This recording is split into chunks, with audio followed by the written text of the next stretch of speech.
11시?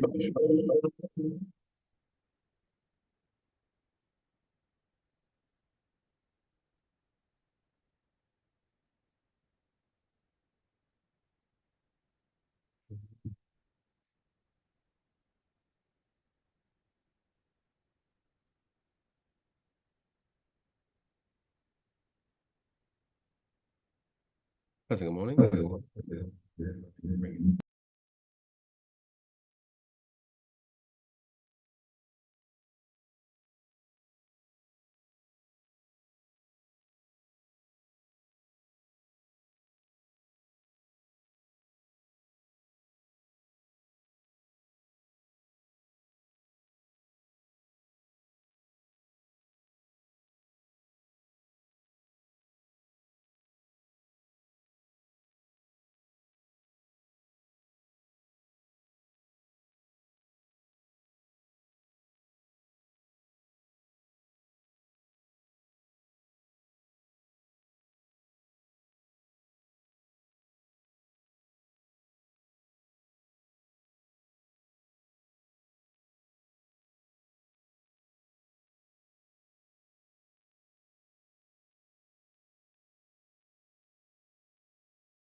are unable to make their way out to sea because of these large pelagic mats, which render their fishing boats useless, fouling the propellers, damaging their engines, and so on. And there's also the space factor.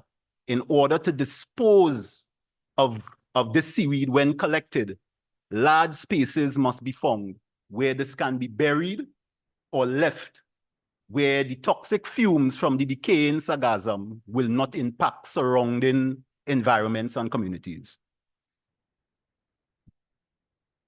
What is sargassum?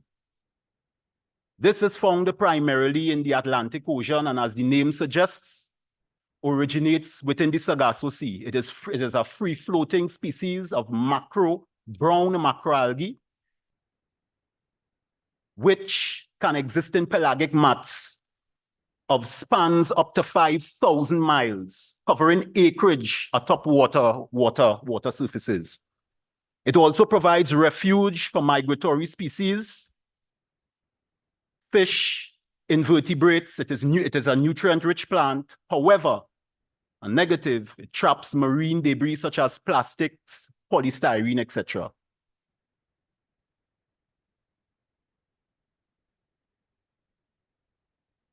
A statement made by the Jamaican tourism minister, Mr. Edmund Bartlett, in August of 2019, which was published in the Newsday. Hotels directly impacted by sargassum, incurring huge costs associated with cleanup and other related activities, which cost approximately $120 million US. This type of financial cost associated with just cleanup of any sort of biomass is severe on any economy, especially economies based solely on tourism. In a telephone interview with former chairman of the Sangre Grande Regional Corporation, Mr. Terry Rondon, in April of 2022, he also indicated that the cost associated with one cleanup event was approximately 50,000 TT dollars and amounted to 130 truckloads of sargassum, which had to be buried in an area within the Kumana village of the northeastern coast, which is in the Toko area. How can we change this? How can we convert this waste into wealth? This can be done through the upcycling of sargassum, in the converting of a waste product into something that is profitable and viable. Producing charcoal or activated charcoal, which can be used in the agro-industry, the cosmetics industry, to produce bioplastics as well as biochar. And in repurposing this raw material, I would have achieved, with the guidance of Dr. Baladin, a device that is able to pyrolyze this raw material in a design, produce, and reduce factor, so to speak. And this was a device that I would have designed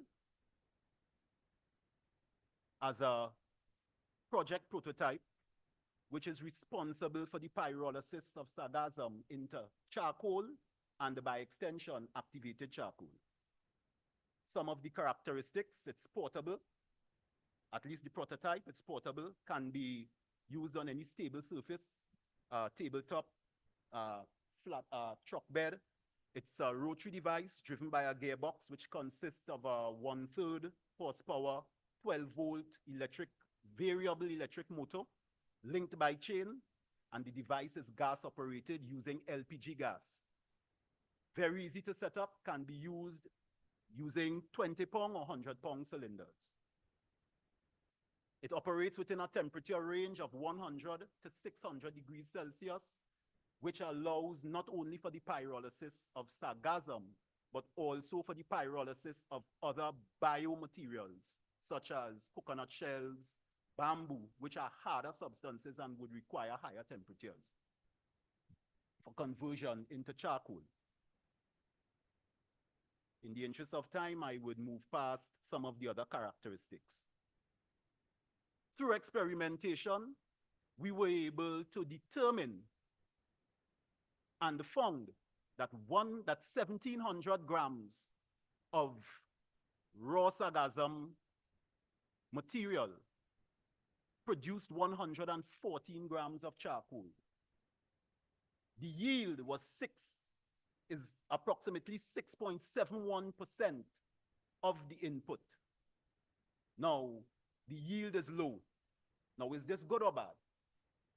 In this scenario, this is something that is great. Why is it great? High input, low yield. This means that the greater the collection of sargassum as a raw material for use in the production of charcoal and activated charcoal, it means is the greater the mitigating effect of this process. Therefore, significantly reducing the environmental impact. And here we have, from experimentation, the first sample of sargassum granule. This was done through acid activation and can be used for industrial purposes. Industrial purposes, we have WASA that currently implements the use of activated charcoal in their water purification process, either in slag form, granules, and so on, in terms of treating their ponds. We also have food grade activated charcoal granules, which can be used for pharmaceutical uses. It is also used for culinary purposes and so on. So much to say, activated charcoal and the charcoal is a versatile product. It is the operation is an environmentally friendly one, and it is a triple win, achieving the triple bottom line: social, economic, environmental. All right, and possibly open doors for green funding in assisting in business startups, and probably and hopefully can also become a conversation piece within the newly minted National Sargassum unit that was just formed by the government. And with that being said, I thank you very much for your time and the opportunity to bring this presentation to you.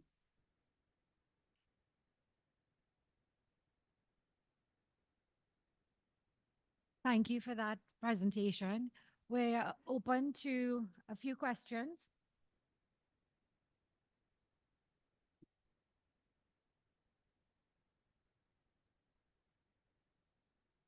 Hi, good afternoon. Good afternoon. Lovely presentation. Thank you for it. Thank you. I had a question about the, you mentioned through the pyrolysis process to create the char. What would be the, in terms of air quality, when you, I suppose you're igniting it, right? What is the air quality like if you do this on such a large scale? I assume that you're referring to the air quality during the process, Yeah. how it affects the air quality. Yeah. Ideally, work is still being done in terms of gathering research, Mm. and I cannot give you an exact indication as to the air quality because the research is still ongoing, and I'm currently pursuing it in my course of study. I didn't go into too much detail because I am also trying, with the assistance of Dr. Baladin, to receive a patent on the machine. Okay. So there are certain things that would have been purposely omitted. Mm. But it is very low. It is just the basically the pyrolysis of activating charcoal in an environment that is consistent with pyrolysis of material in cases using oxygen or inert gas. All right, no problem. Thank you. You're most welcome. Hi, good afternoon. Excellent presentation. Thank you, ma'am. I have a question. I noticed that you're using LPG. Do you know if you can use some kind of renewable natural gas, like probably gases collected from landfills that might make this more, a better product than actually using the LPG. Do you know if it could use other gases as well? I am very sure, well, depending on the nature of the gas and the chemical constituents, which would also impact the quality of the material, Yeah. especially if it's for food grade use. However, barring that, there's nothing that says that some other form of gas cannot be used. However, if this is to be used as a mitigating factor, the availability of that gas in a widespread manner in order to efficiently and effectively have the process take place, there may be some hindrance in terms of achieving some other form of gas unless it is readily available and abundantly available.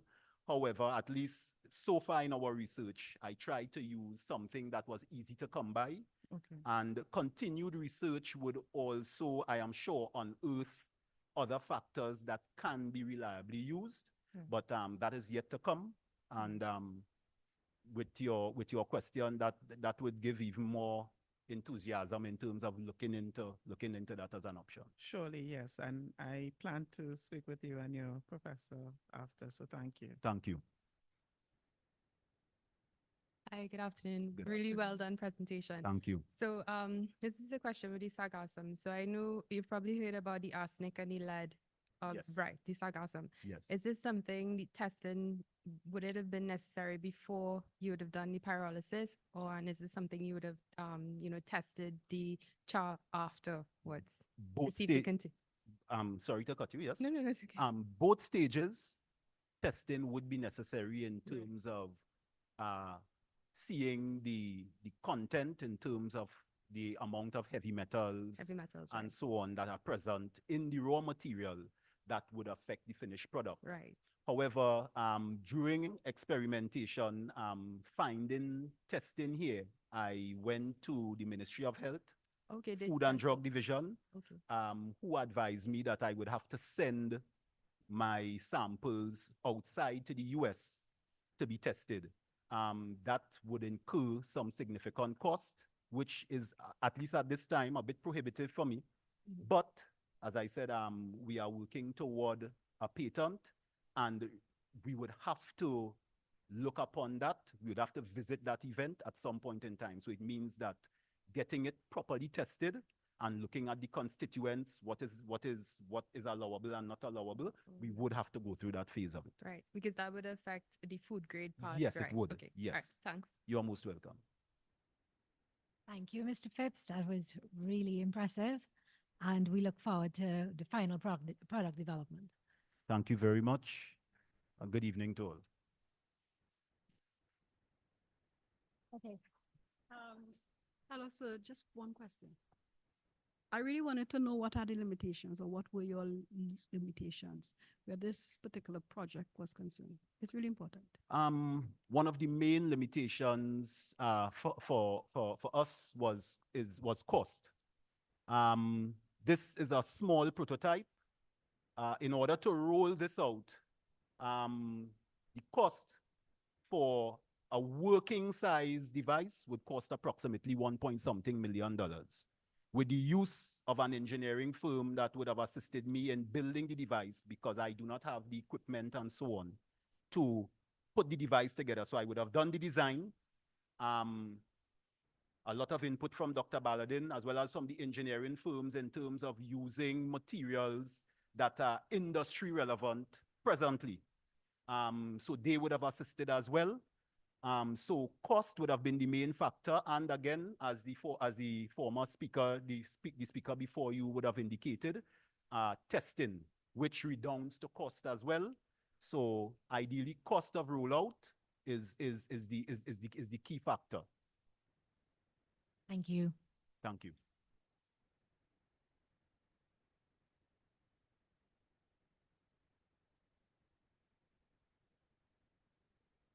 Okay, so good afternoon, everyone. What Ocon also supposed to say some of the limitations was the sargassum is a seasonal entity, right? It only comes in a certain time of the year. So we have problems with that. And then storage to do the work, right? Okay, so the next speaker I would like to introduce is Dr. Denver Chady, and he'll be speaking on the mathematical modeling of ammonia-fed solid oxide fuel cells. Dr. Chady, thank you.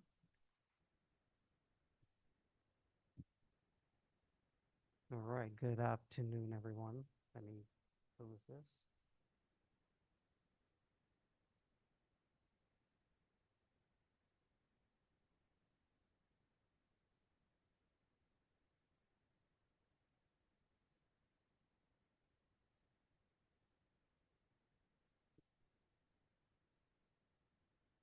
All right, are you all hearing me? All right, so it's my job to take one of the most boring things you will ever encounter in life and make it sound interesting. So I'm going to talk about something called fuel cells powered by ammonia, but I'm focusing more on modeling. And when I say modeling, I don't mean the exciting kind. I mean the other kind. All right, so I'm going to try to make that sound good, so bear with me. All right, let's speed this through. All right, let's talk a little bit about what fuel cells are. They are basically power conversion devices that work with hydrogen, but it doesn't mix the hydrogen directly with air. It, it mixes it electrochemically, right? So it's an electrochemical cell that takes the energy that is resident in a fuel and extracts it into electrical energy. And typically that fuel is hydrogen. Although it could work with other types of fuel, hydrogen is the main fuel and the one most associated with fuel cells. And therein lies the problem.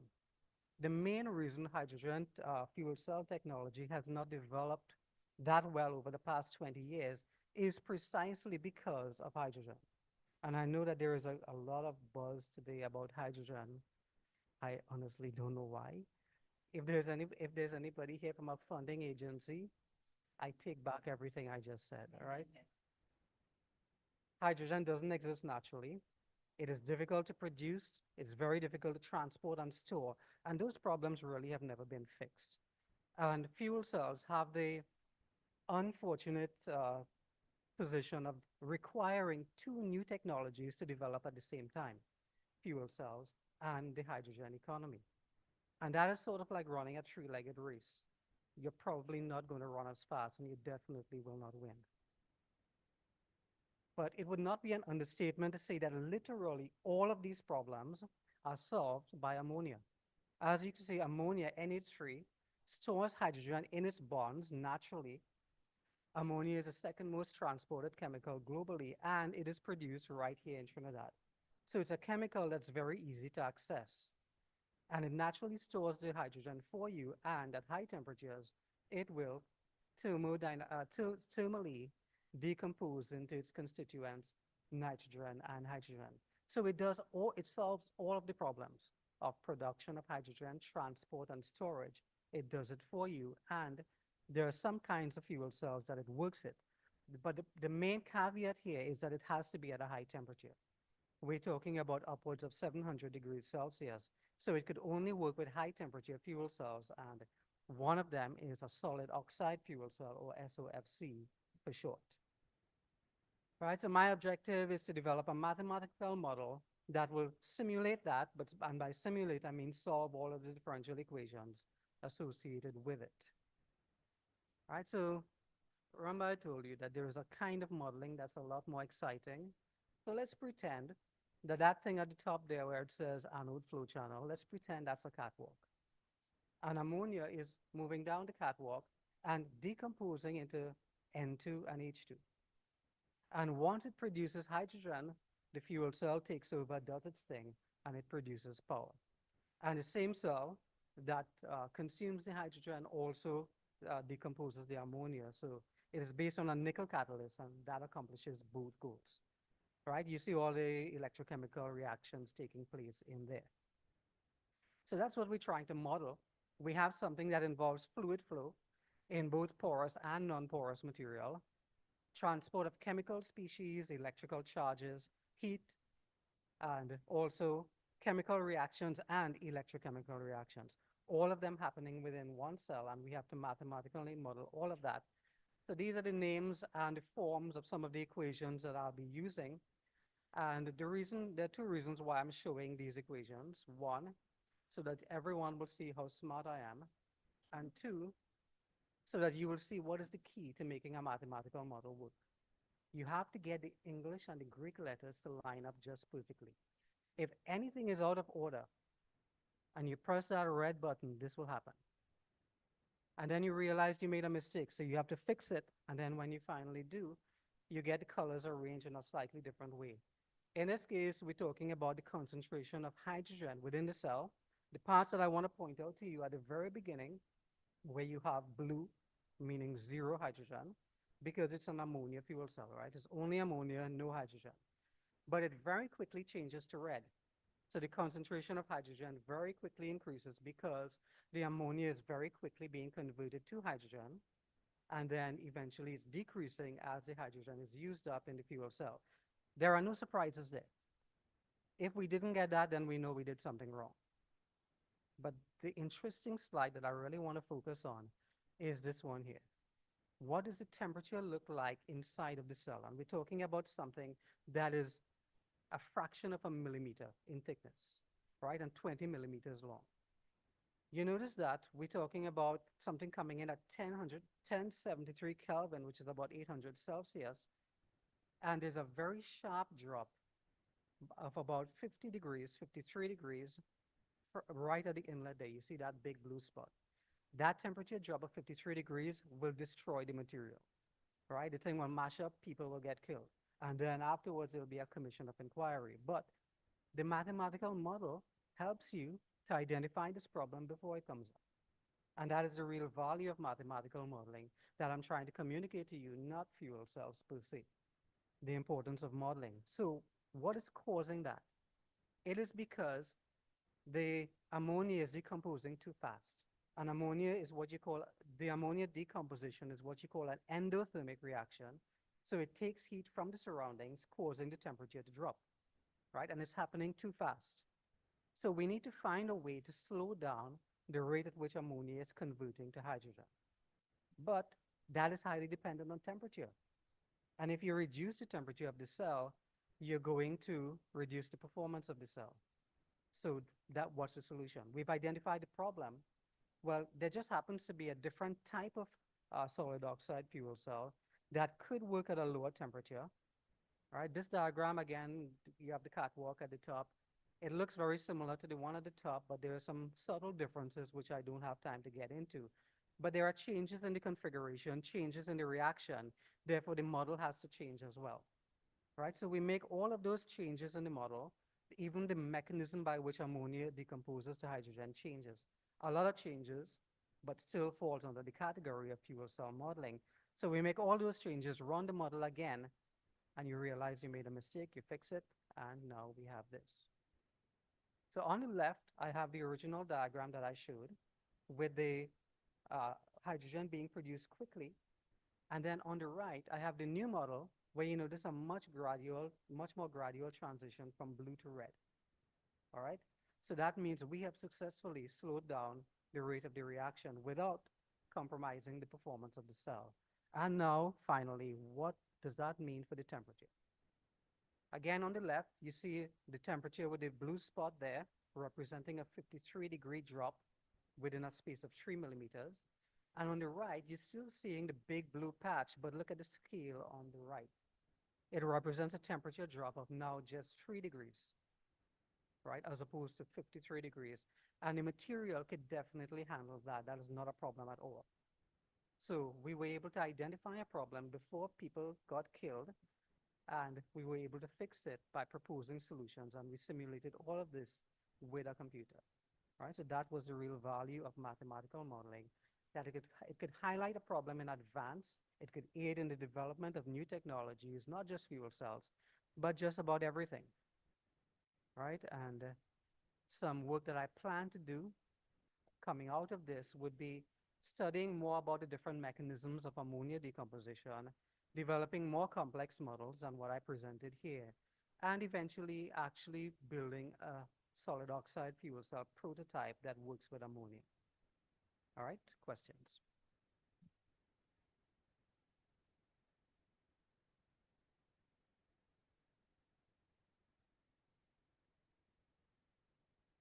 Good afternoon again. Any questions for Dr. Chidi?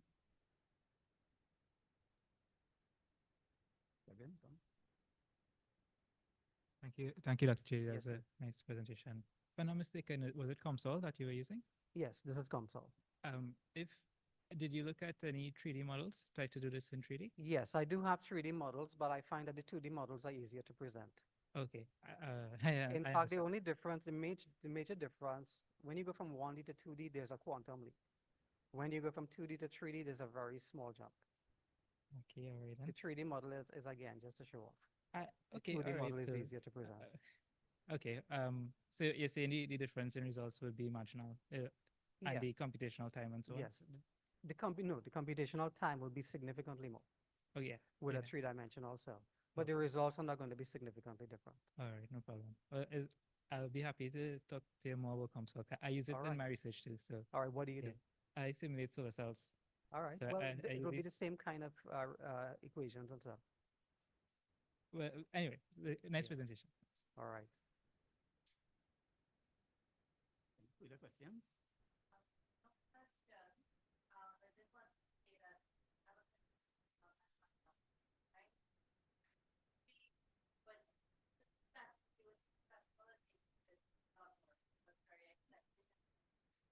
So do you prefer this? Do you prefer this to the other kind of modeling? Probably not. Oh, okay, good, good, good, good. Okay, well, I'd just like to ask Dr. Chidi one question. Uh-huh. With respect to the quality of the ammonia, is there any consideration for impurities when the building? With these, it depends on what the impurity is. What are you talking about? Sulfur? Yeah, sulfur. Yes, exactly. sulfur is something you don't want, but the advantage with solid oxide fuel cells is that at the high temperatures, these impurities don't really pollute the cell as much as with the lower temperature fuel cells. And most of these things will just be treated as inert.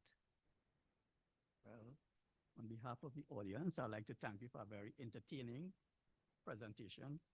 Thank you very much.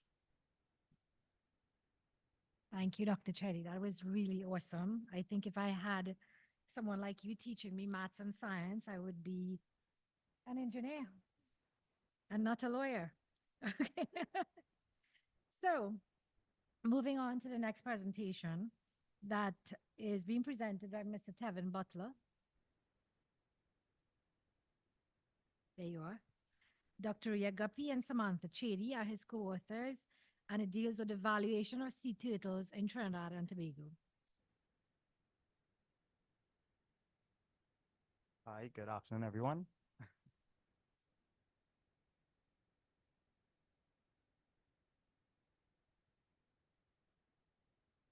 So, good afternoon. Yes, I am Tevin Butler, and I will be presenting what is a sea turtle's wood.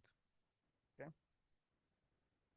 So, in this presentation, I'll be first talking about sea turtles and value, run through my method, talk about my results and discussions, some limitations and recommendations, and of course, my conclusion.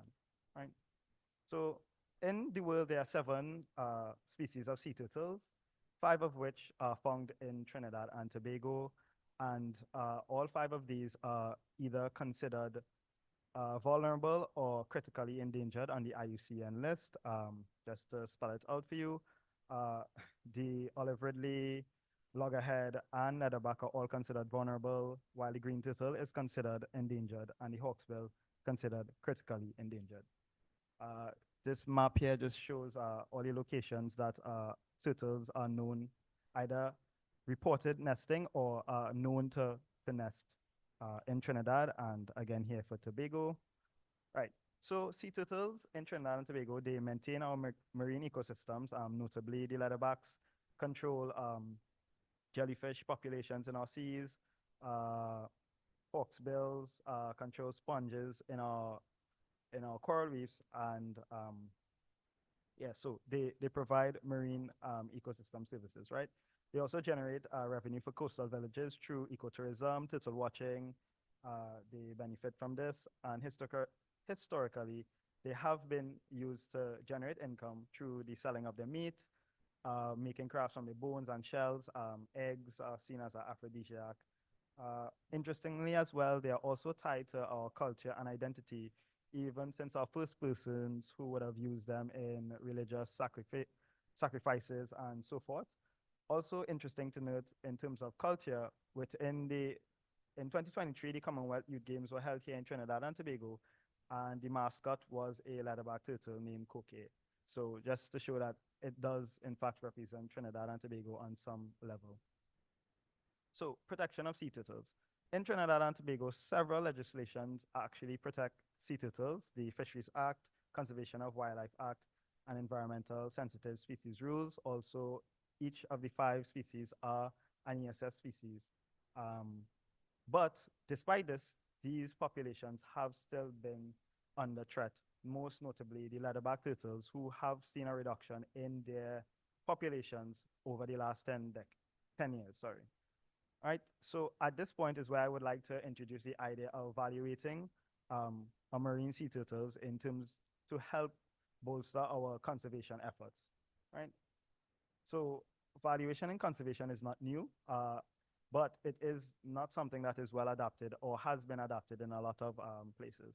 And some of the values that valuation can bring to conservation is it can be used as a predictor for variables and for variables such as the attitudes and behavioral intentions. People behave a certain way when they value something versus when they don't value something. It is an instrument for providing differences and similarities between groups of people. One village may value turtles another way versus another, which helps us to decide if we could use the same strategy in both villages or if we could use different strategies due to how they value it. It informs management choices and policies, and studying it improves our understanding of the service, improves the understanding of the value of the service that these organisms might be providing, right? And also it could provide liability and compensation in legal matters. So when we would have seen the Turtle Beach in Tobago being dug up and probably nothing has come out of that, if the species was valuated, then we would have had a recourse for, charging them a fine because we would now have known what we would have lost, right? And it also provides a framework for green accounting on national and corporate levels. So what is value? Because, you're saying it a lot and we probably don't take time to consider value. So value here could be considered a metric in which we humans use to communicate the worth of something. It also provides a common language for us to speak, especially in a matter like conservation, where there's a lot of stakeholders. A common language is very valuable, and value is a belief upon which a man acts by preference. If you value something, you will definitely treat it better than if you don't value. Yeah. So value could also be broken down into 3 parts: instrumental, intrinsic, and relational, and they're not always exclusive, right?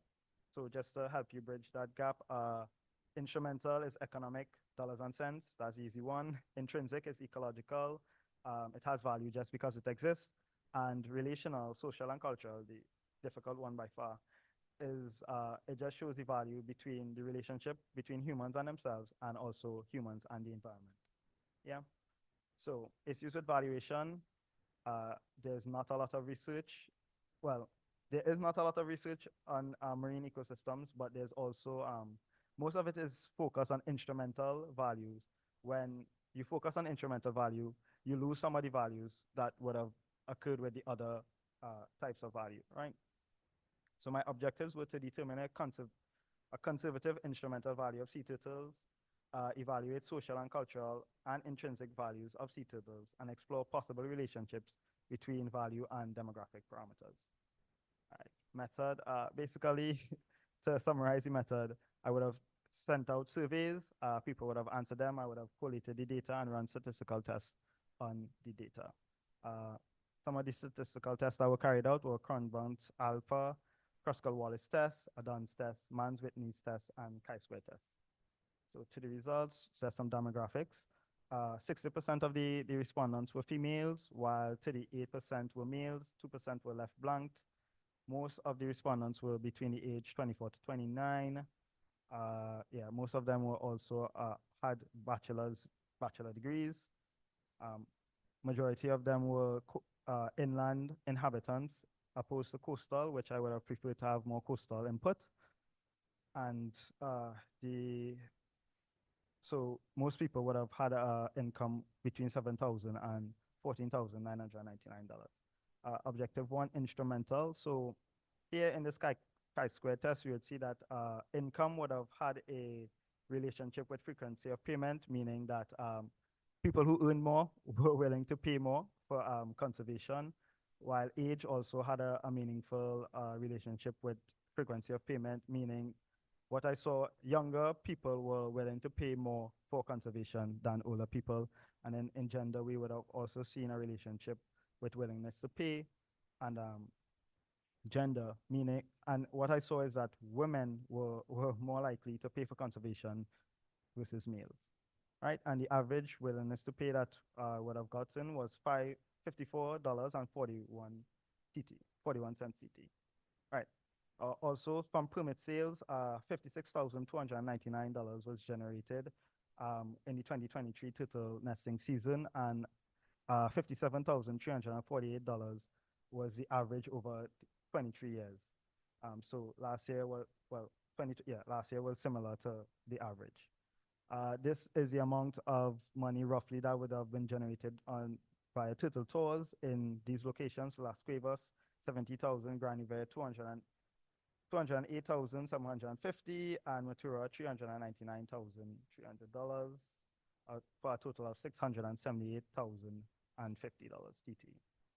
Now, this is a little bit of a kind of thought experiment. I would have called the hotels on the northeastern coast and find out how many rooms and how much a room costs per night, and kind of played around with some figures. So we'll look at the 7 nights at full capacity. The first number there, that is what they would make in 1 week at full capacity, $1,491,372. And the final figure would be how much they would make for the entire season at full capacity for each week. Just to move on, so a conservative value that I would have gotten would have been $36,528,000 and $36,528,346.51. That is what they would technically turtles would have generated within the last year for the turtle season.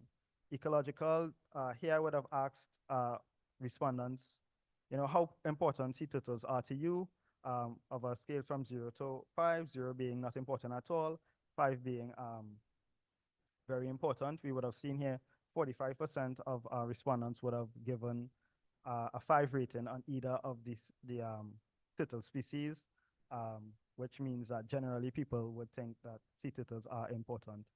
And here we have our Kruskal-Wallis test, which just shows that education plays a role in people thinking leatherback turtles are important. And this communicates to me that we have to spend more time educating the rest of our population about the other species of turtles that exist within Trinidad and Tobago. And also to the bottom here, highlighted in green, we also see that education plays a part in people thinking sea turtles are important for the marine ecosystem of Trinidad and Tobago, as well as to Trinidad and Tobago on a whole.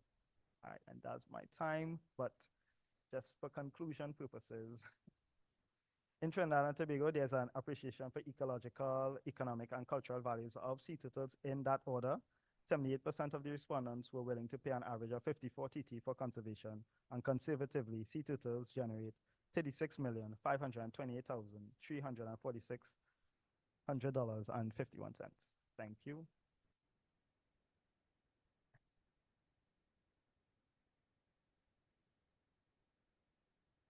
Kevin, thank you for that insightful presentation. I think a lot of us looking to purchase turtles now, but I don't think they're for sale. Any questions?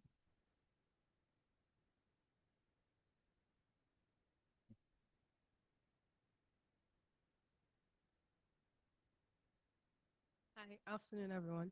Okay, so you came up with the values that this is how much people were willing to pay to conserve turtles. and this is how much, revenue that they bring in the to Trinidad and Tobago as a Right. whole, right? Mhm. So what would you say is the next step? Because we know that not many people hold the other species of turtles as valuable. They don't see it as something that's worth conserving. So now that you have the data, you have the values, what would you say is the next step to, bridging that gap and getting more people on board with actually conserving and doing their part to save these turtle species? Well, nice question. Thanks, Amy.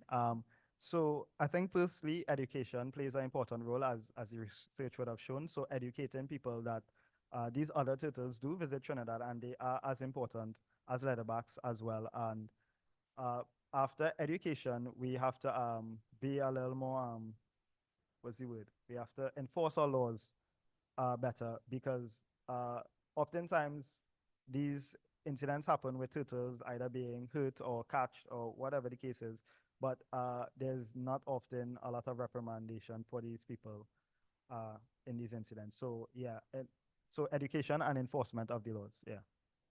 Okay. Thank you.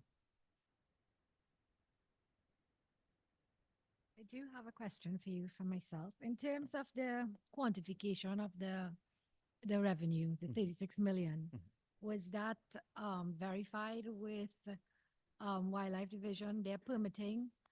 Yes, so the only caveat with it is that the data was collected a long time ago, so I had to sift through that. But the permit price hasn't changed for all those years. So it's $5 for adults and $3 for children. So that was kind of good. But it was verified also with the tour groups. Yes, they would have submitted report every year to the wildlife section, which has these numbers. So this is an annual value? Um, for the permit, yes. For the tour guides, it would vary based on amount of people coming to visit. And well, for the hotels, it was a kind of rough estimate kind of thing, but it's ballpark.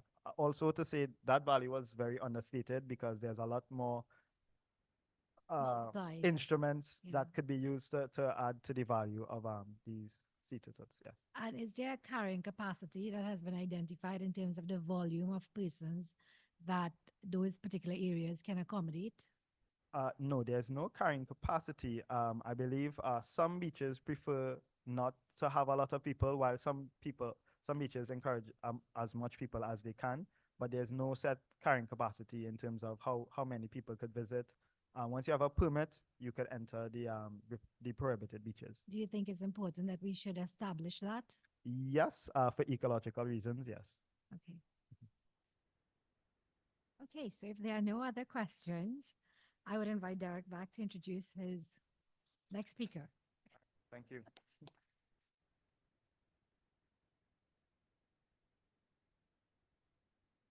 Thank you very much. So slowly moving on, sorry, little joke. I would like to invite Dr. Chantal Mohammed. She's going to speak on the ultra selective high flux thin film synthesized from waste sargassum natans for the removal of lead 2 ions from wastewater. Dr. Mohammed.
Hi everyone, today I'll be presenting on ultra-selective high-flux thin film synthesized from waste agasum atoms for the removal of lead from wastewater. That was a breathful. Okay, so agasum atoms has been a pelagic influx to our Caribbean for about approximately 14 years now, and it has been increasing due to the increase in ocean temperatures as well as the shifts in ocean currents. It affects fisher livelihood, as I heard before they were talking about. Fishermen can't launch their boats, turtles, they can't nest properly, and therefore it affects everything from our tourism industry and other economic activities. So one of the ways that we can actually alleviate this is to remove it from the shores and utilize it as a raw material in manufacturing. So what we are thinking about is taking these agasum natons and making thin films from it. So the thin films can be in the form of membranes as well as bioplastics, which I've heard Dr. Ballin talk about before. So agasum natons are here to stay because we have a climate change problem. It's not going to be solved overnight. So it's basically here to stay. Might as well find a way to utilize it, right? So up to 20 million tons of sargassum has come to the Caribbean and Latin America over the past couple of years. On average, it's about 10.12 million tons. Because of this, the IDB and everyone is very excited to fund us. So heavy metal ion pollution is actually a huge problem in Trinidad and Tobago right now. The red dots show areas where there is a high level of lead pollution. A toxicologist named Dr. Azad Mohammed at UWI actually found that in the Guanapo area and in that eastern part of Trinidad, we found that it has 75% more than the allowable limits of lead, and this causes, of course, anatomical problems, and people have brain damage, and it causes a lot of neurological problems as well, because lead is extremely toxic, just like cadmium and copper. So therefore, we can take this agasum natons, which has a natural affinity to lead, copper, and cadmium, and we can use it to remove some of these heavy metal ions from the environment. So currently, for wastewater treatment, we use things like ion exchange, precipitation, cementation, reverse osmosis, desal, and nanofiltration. These are they require a lot of high pressures, and the chemicals used in some of these wastewater treatment processes are harmful for the environment. It's not very natural, as well as the current resins are not biodegradable. And even if you regenerate it, eventually you're going to have to dump it somewhere. So we're looking at coming up with something that's more biodegradable, more environmentally friendly. So how does our water remediation concept compare to what we have right now? Well, firstly, it's biodegradable. And also we expect if we make membranes from sargassum natons, because it has a natural affinity for water, we expect high permeation rates through our membranes that we make, as well as a low fouling rate and a high removal rate. As you know from research has been done before, heavy metal ions have a natural affinity for sargassum natons, and therefore we expect the removal rate to naturally be very high. So the yield for sodium alginate from sargassum natons is about 16%. So what causes heavy metal ions to come towards sargassum is something in it called sodium alginate. So that's what's useful in it. So if we can extract the sodium alginate out of the sargassum natons, we could utilize that instead of using the biomass, which has basically about 83% non-useful materials. So this sodium alginate exists naturally in the walls of brown seaweeds in the form of beta-D-manuronic acid and alpha-L-gluuronic acid. These two acids combine together in the presence of divalent ions like calcium to form what is known as the egg box model. So it's kind of like a egg carton. Picture the egg as the heavy metal ion and the egg carton as the binding site formed by the alginates that have been cross-linked. So you just dissolve sodium alginate into water. It forms a soluble polymer. We cast it onto a sheet using a casting knife. We basically put it into a calcium chloride or divalent bath. It forms a solid membrane. And I have a picture lower down where you'll see what it looks like. But the picture on the top there shows you it forms a solid membrane. The only problem is now that this membrane is not permeable as yet. So you form the film that has the affinity for heavy metal ions, but it's not permeable. And a membrane is only as useful as how fast a liquid can pass through it. So our task now is to get it to be permeable.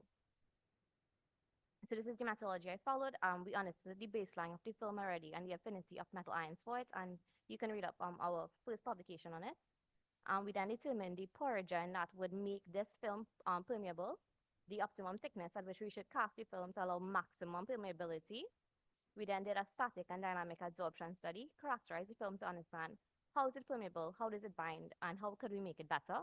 And of course, films, especially for water treatment, should be able to regenerate because you want to be able to use it multiple times and not just a once-through process. Right, so this is how the film performs. So as the heavy metal ions come onto it, which is the gray ball, the calcium ions, which were cross-linked within the dimer junctions, now release itself from the membrane and it flows forward into the water at a safe concentration for drinking water. And therefore you get clean water coming through the bottom of the membrane. So the picture there is actually a membrane that I had used in my PhD to set up in the dead end cell. So a dead end cell is basically you put a membrane on a support and you pressurize the cell itself with a gas, and then it pushes the water through the membrane. And then you get the permeate at the end, and then the metal ions collect within and on the surface of the membrane sheet itself. So this is the membrane module that I had used. So as my optimum for origin, I found lithium chloride actually was the best. A lot of the other studies show that for multiple polymers, PG, PVP, and PVA worked for them. However, it didn't really work very well for me, but lithium chloride did. So I got a porous membrane. I was able to have a high absorption capacity and a lot of really large amounts of water to pass through it at a concentration ratio of 2:1. So my optimum thickness, and I wanted to charge my cell at about 10 bars just to ensure that my membrane was strong enough. And if I cut it at about 250 microns, I got a really high flux of 268 LMH bars, and it was able to withstand a pressure at about 10 bars. So for my absorption study, I found it followed a Langmuir type isotherm, which shows that monolayer absorption was the main mechanism of mass transfer. And I got a static absorption capacity of 82 and a dynamic of 120, which is very comparable to what they have in literature for synthetic membranes. Static just means that I place it in a solution of heavy metal ions, and dynamic just means that I allow the heavy metal ion to pass through it and constantly collect its samples.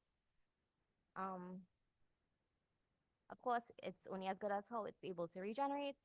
So I did it for a couple cycles, and over the different cycles, the mass kind of decreased and the absorption capacity would decrease because less mass you have available for absorption, the less absorption you'll have, right? So as the cycles progress, you got a slight decrease in absorption capacity, about 6.8%, which isn't bad for reduction performance because this is about 1,000 ppm of lead I'm pushing through this membrane, right? So kind of scale everything up just to get results a little faster. So when I characterized my film, I saw that from FTR, the film basically remained unchanged, and that's because the lithium chloride, it caused phase invasion at the surface of my film. So as the film was cross-linking and the lithium chloride came out of it, it left behind gaping pores, and these gaping pores, it's what's responsible for the permeation of the membrane itself. So the chemical structure of the alginate film remained unchanged with the porogen within it. So I did some SEM and EDS, and you'd see A and B represents our baseline film from our first paper, and C and D represents the film that we have now. So you'd realize that the top of the film seems a little more porous, as well as the sides of it, you can see finger-like projections going from the surface into the film itself. Those finger-like projections is where the lithium chloride would have escaped from the film itself, leaving behind channels that the water could now pass through. From the EDS, we saw that as the film reacted, the calcium peaks dipped and the lead peaks increased, which means that there's clearly an ion exchange process happening on the surface of the film. So the last thing you have to know when you're creating a membrane is what kind of membrane it is. So you saw in my first slide, I call it ultrafiltration membrane. You're able to characterize this by what is able to pass through your membrane. So I used dextran samples and I basically shoved it through the film. Whatever didn't pass through tells me what's the molecular weight cutoff of my film and what kind of membrane that I have. So from this, I was able to see that around 75 kilodaltons of dextran was rejected, and therefore I verified this by using some nanoparticles, and 100 nanometers resulted in a rejection of 90%. And based on the characteristics of this, I was able to say that I have an ultrafiltration membrane that was made. Right? So when I scaled up, I compared it to PES membrane, which is the closest thing to what could have been used in place of the alginate, and the cost is significantly lower. It will only cost us about $3,400 to make an equivalent of a $236,000 PES membrane. So you have basically you have a free raw material that we're sitting on it. You can make these membranes from. So my conclusion is basically everything I just said before, so I don't want to read it again. Okay, thank you.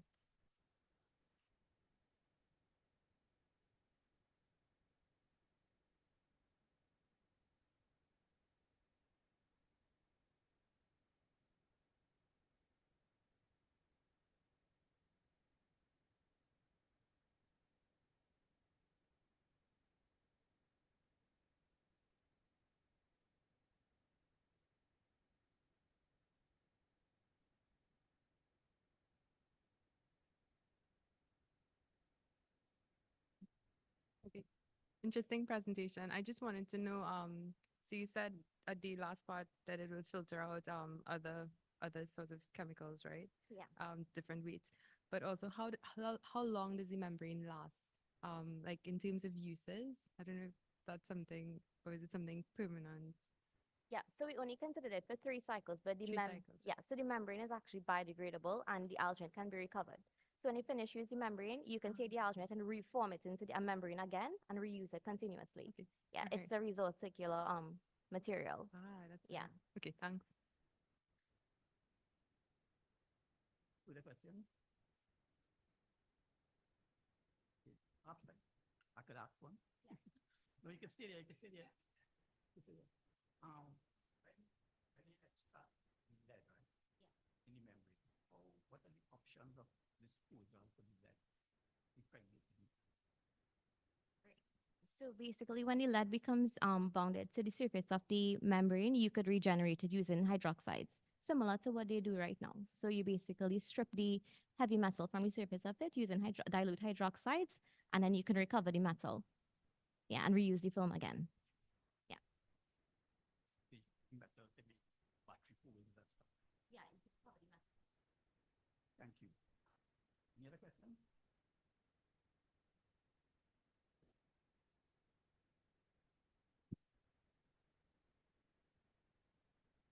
Thank you, Derek, and thank you, Dr. Mohammed. Moving right along, that was some really interesting presentations. And now I'm up for a test. I hope I get this right, Dr. Kelly. So I'd like to welcome Dr. Solange Kelly to present to us on advanced exogeoeconomics engineering model versus conventional exogeoeconomics model.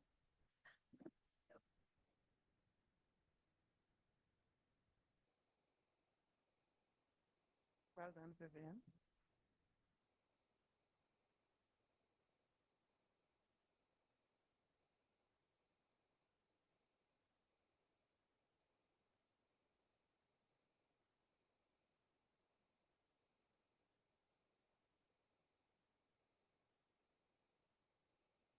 That's not part of my 10 minutes.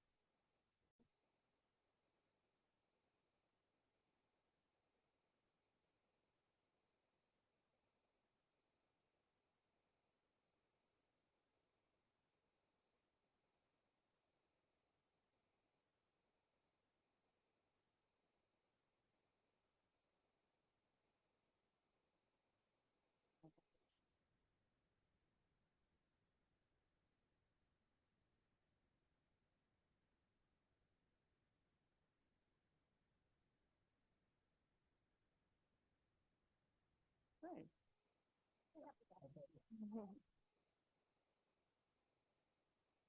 Good. Okay, good. Thank you. Hi, good afternoon, everybody. I am here to talk about my favorite topic, thermodynamics, which I'm so excited about. Normally, I get that same expression from my students, as in, right. All right. So let me give an overview of it's not changing.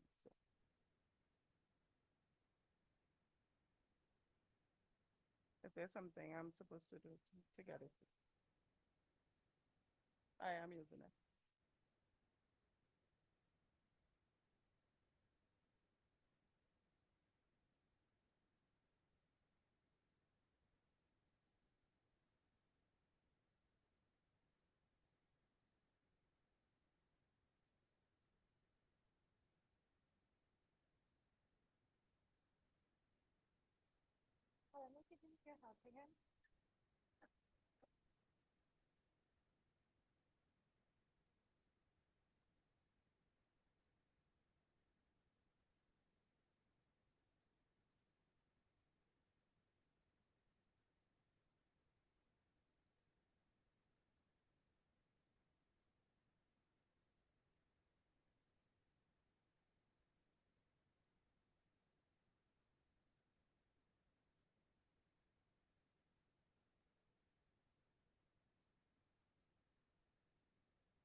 All right. Good afternoon again. I assure you my presentation will be a lot easier than our IT challenges. So let me talk about some issues that we have in the power plant and petrochemical industry. As you all know that about 80% of our emissions come from the petrochemical and the power plant industry. The issue is that to improve these power plants or these petrochemical plants, we have always been using the first law of thermodynamics. And for anybody who knows about thermodynamics, it's just the energy in is energy out, and we have always been using it. So guess what happens when you use the same thing over and over? Right, exactly. There's no change. So this this research, however, want to look at another way. It's not new, but it's to look at the whole issue of the value of energy and where we should really be costing energy. So we have been using the first law that has not been working for us. So we are switching now to the second law of thermodynamics. And again, the slides are not changing.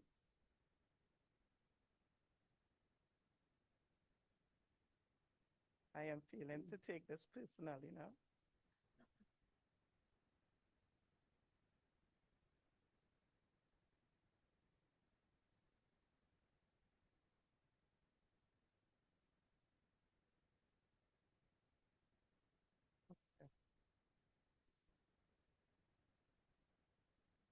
Right.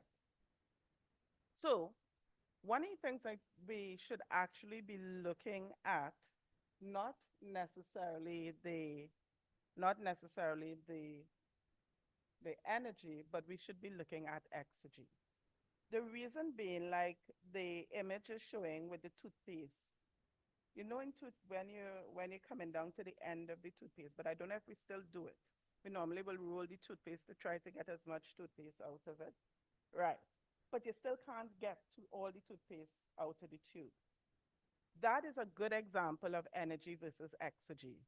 Exergy meaning what you could actually get out of an energy system or energy module. And the energy is what actually is inside of the toothpaste, but you can't get all that is inside of the toothpaste. But what we do is we charge according to all, or we even try to improve the system based on everything inside of the toothpaste, but we can't. So exergy, the exergy analysis, It's based on there are some key terms. So there's something called your exergy destruction, which is the toothpaste left inside of your tube. What we say is that's the exergy that has been destroyed. That's the exergy you wouldn't be able to recover. You have losses in exergy because you have energy leaving the body of a system. And so a school of thought on exergy or on exergy analysis will include understanding the exergy that has been destroyed, understanding the fuel exergy, that's the resources coming into the system, the product exergy, what you're getting out of it, how useful it is, and the exergy loss.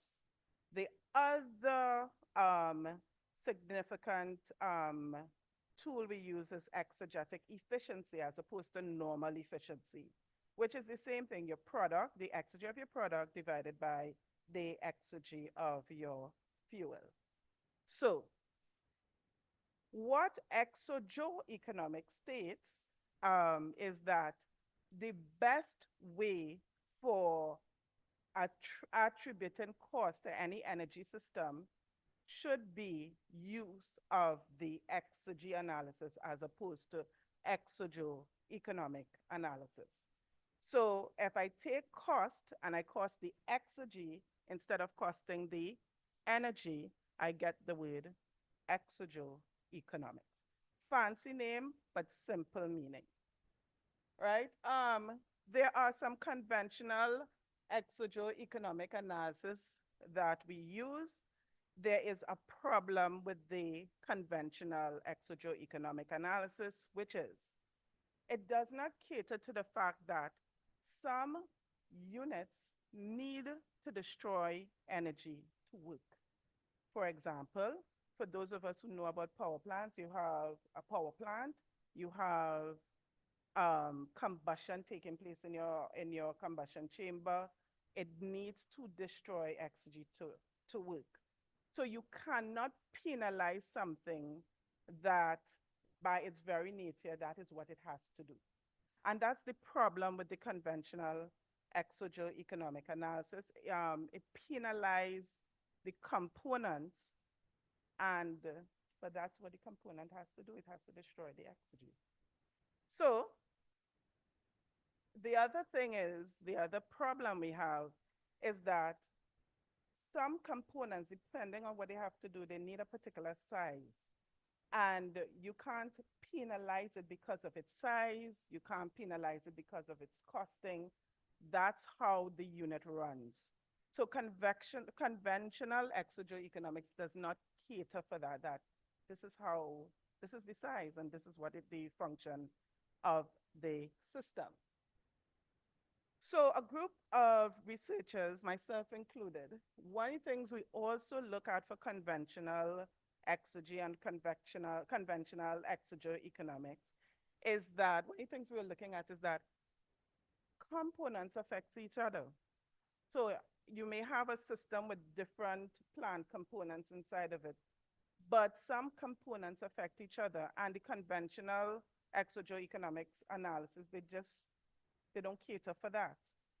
So we looked at all of that and we came up with a methodology for analyzing the impact the energy has on each plant component has on each other, as well as we're looking at, well, what is reasonable, how small you could actually make the component and those kind of things. So there is a new system called advanced exogeoeconomics. I'll just run through this, by which we are saying that is the basis from which we should optimize system. That is the basis from which we should cost systems, because it's more reasonable and it's more realistic, right?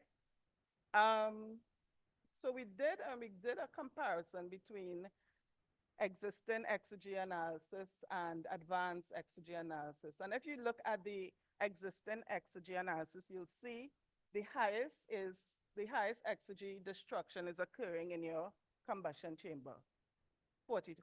But that's the role of the combustion chamber, to destroy the exergy. So you're penalizing it because an engineer will now try to optimize because of what they see happening in the combustion chamber. But if you look at the advanced exergy analysis, it tells you, the UN says, it's unavoidable. So it's unavoidable. So you don't look at the one that is unavoidable. You look at the ones that are avoidable, that are the ones that you can optimize. And that's the beauty of these advanced exergy analysis. It tells you, okay, you're wasting your time looking at this component, look at this component. So we did that. We also then applied the costing to it. And if, again, if you look, the conventional exergy economics says, hey, pay attention to the combustion chamber. The costing says, pay attention. You'll get a bigger bang for your buck if you pay attention to your expander, right? So let me jump straight to implications and future work. Well, I already talked about the advantages of using the advanced exogeoeconomics because of the interaction among components, because you cannot reduce the physical size of the components and you can't penalize it for it.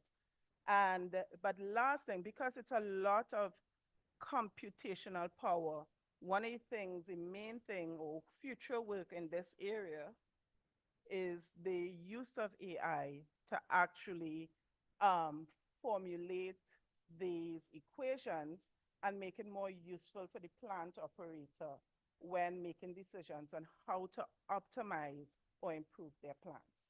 I hope I didn't bore you. I hope I caught your attention, and I'll welcome any questions. Thank you. That was very, very educational, not just in us learning how to pronounce exogeoeconomic. But any questions? All right, Solange, very interesting presentation. Just one question. I know you had a slide at the end there where you compared a power plant. Presumably it was the same power plant with Yes. two different analyses. Yeah. If they were to actually implement it, do you have some kind of measure in terms of dollars that would say this would produce so much benefit and this one will produce this much benefit? In terms of comparing the benefit of using one method over the Correct. other? Yes. Okay. Yes. So actually, that's the problem right now. The problem right now is that we are getting for power plant improvement, you're getting the same answers. It's the combustion chamber. It's the combustion chamber. It's the boiler, and nothing has been improved because it can't. So we're starting from zero. Literally, we are starting from zero. I did this with a team on a fossil boiler, and it showed that we can get at least 20 to 30% more or reduction in fuel use out of the plant. So yeah, about 20 to 30% more, which is a big deal because you remember, if you improve your plant, you're reducing the amount of natural gas you're bringing into your plant, and you're reducing your fossil fuel coming out of the plant. So it is a big deal in terms of the world of power plants and petrochemical industry.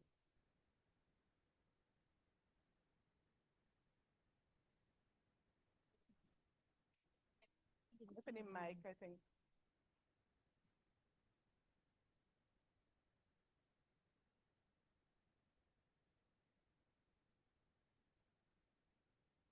So my question is slightly related to that, because if we are now able to optimize the use of any system using the exogeoeconomics, Excellent. is this then, am I right in assuming that this can translate to reductions in costs for consumers of Yes, whatever product? definitely. Because, so if you look, there was some symbols. I can get into the whole mathematics behind it, but you see the exergy of the product. So you optimize around the exergy of your product. And for a power plant, the product is electricity. And if you, which is why for those who use exergy, we have been lobbying to, rightly cost according to exergy, what people actually get than cost according to the whole. And I'm hoping no politician are inside here. But yes, but that is the argument. Yeah, Okay, yeah. thank you. Because it's more realistic. Yeah. Question? No question. Okay. So, Solange, I do have a question for you. Um, do you know if this has been applied in shipping? No. No. And I really think there is an opportunity here Okay. for us because, you know, we are in not just a global energy transition, but shipping has a very aggressive transition where the idea is to decarbonize by 2050. That is the ambition. Okay. And the short term measures are focusing on energy efficiency. And I think this has a significant role to play in terms of energy efficiency. And if it's possible to, you know, probably even look at our ferries as an opportunity to identify where we can use this sort of modeling to optimize our energy use on board vessels. Yeah, that'd be great. I'd be happy to collaborate on that. Yeah. Thank you. Thank you. And thank you so much. And the IT issues is all Alan's fault.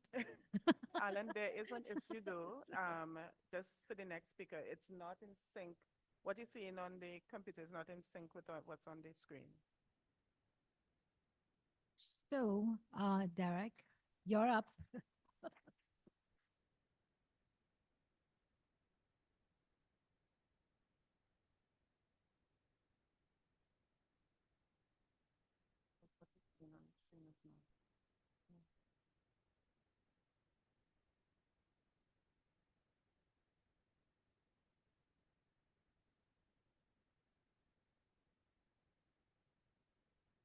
Okay, so good afternoon again.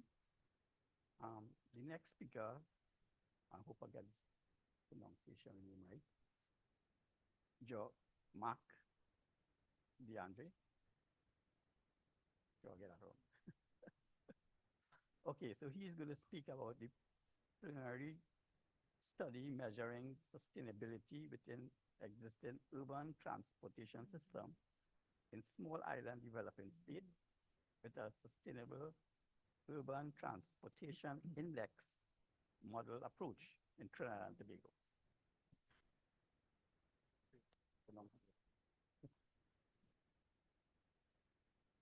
Don't worry, my name been butchered my whole life.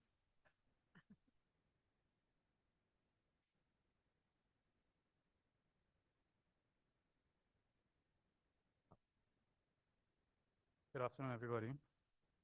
So today, I am going to present a preliminary study measuring sustainability within existing urban transportation systems in small developing island states using a sustainable urban transportation index model approach in Trinidad and Tobago. So, as we all know, transportation locally is a very controversial topic, right? If you wasn't studying traffic, come in here. I show you studying traffic, reaching home. So from our findings, we realized that 1.2 million productive hours are lost yearly per person due to traffic congestion in Trinidad and Tobago. Over 25,000 new vehicles are registered. That leads to a number of vehicles over 1 million on the roads currently in Trinidad and Tobago. Now, from our research, we don't know exactly how much vehicles that is. This is just an estimation. So from this issue, we've realized that, well, we have to have some sort of answer. And sustainable transportation plays a key role in that answer. So what is sustainable development? Well, for those who don't know, sustainable development is protecting the needs of today without impacting our needs of tomorrow.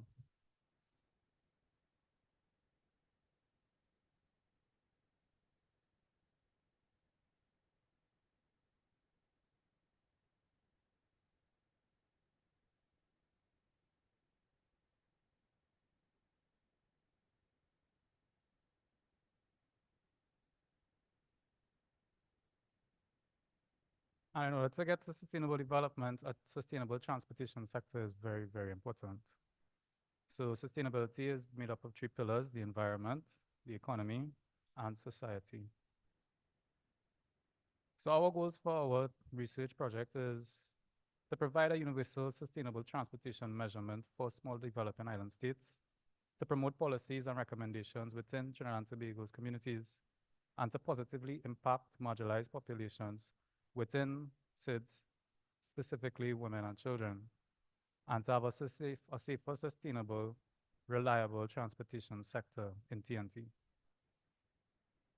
So the Sustainable Urban Transportation Index, or the SUTI, is a relatively new tool developed by the United Nations Economic and Social Commission for the Asian and Pacific region, which was based upon existing literature and expert knowledge. The index allows for quantitative and qualitative data um, approach and analysis.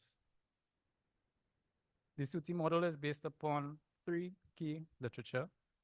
It was firstly based upon the Sustainable Mobility Project, which looked at 19 transportation indicators, which was applied across cities worldwide.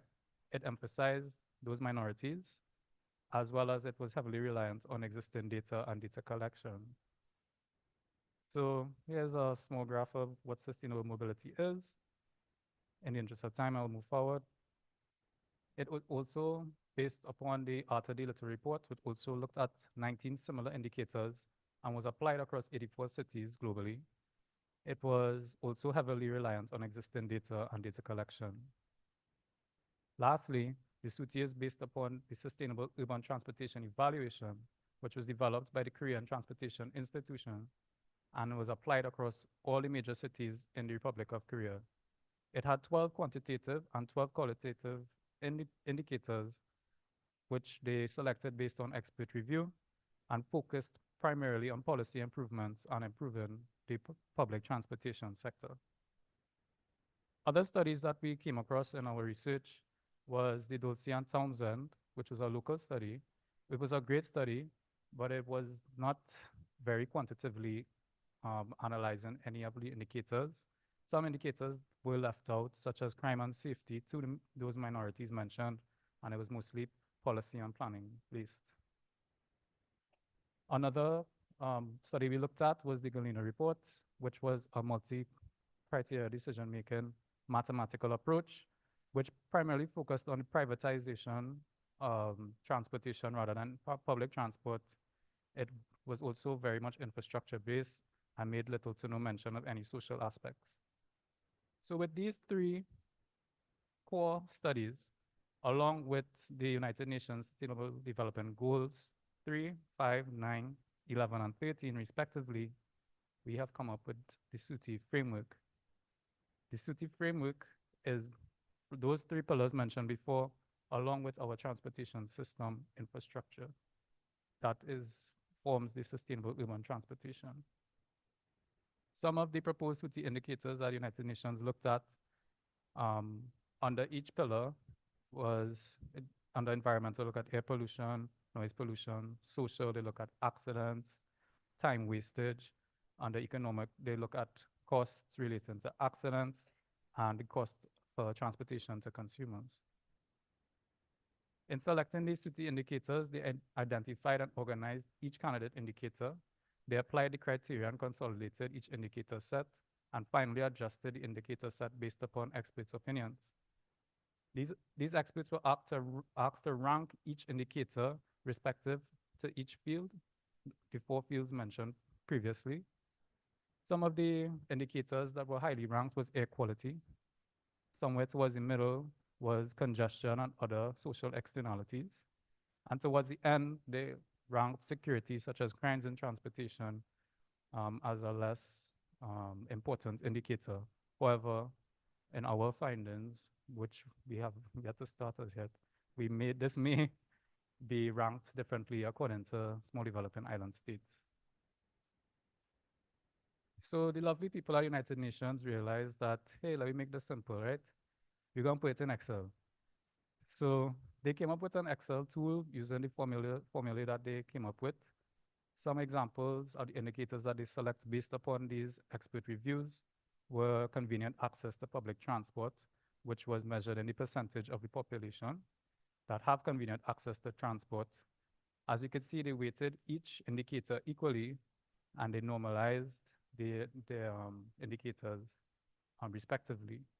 It is made note, though, that in our study, we may not equally measure the indicators based on the data that we collect and our opinions from our experts that we reach out to.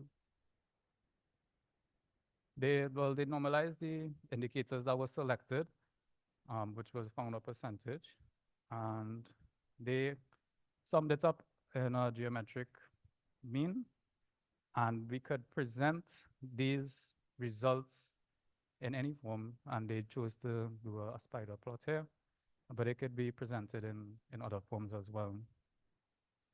So in terms of the SUTI for us small developing island states, we are going to look at a set of indicators as previously mentioned, as well as those that could be most relevant to us, those that could be applied, the data that is available, and how easily we can normalize.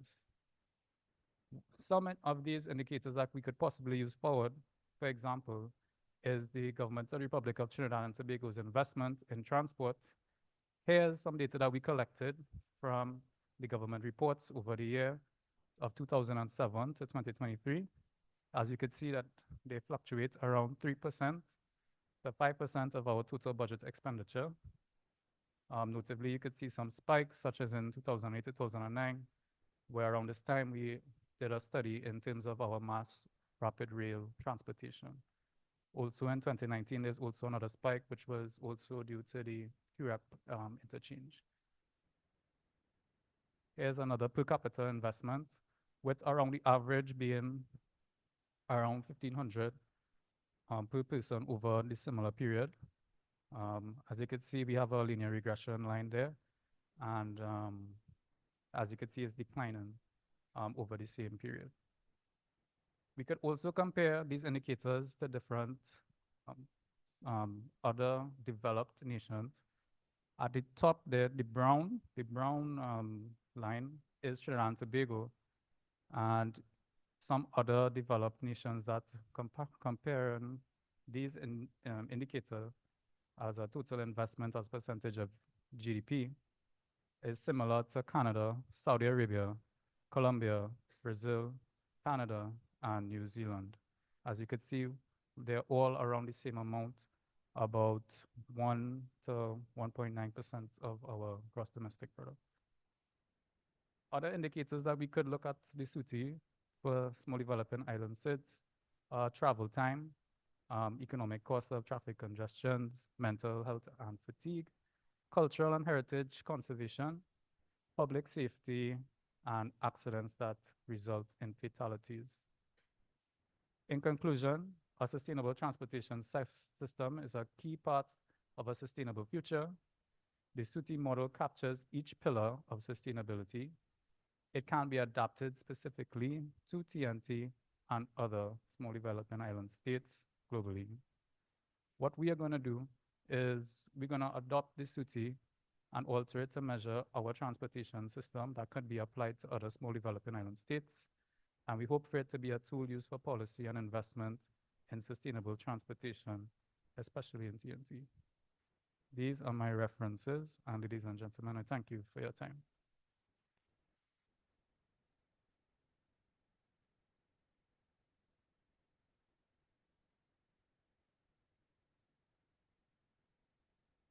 Thank you. Any questions? Don't all rush at the same time.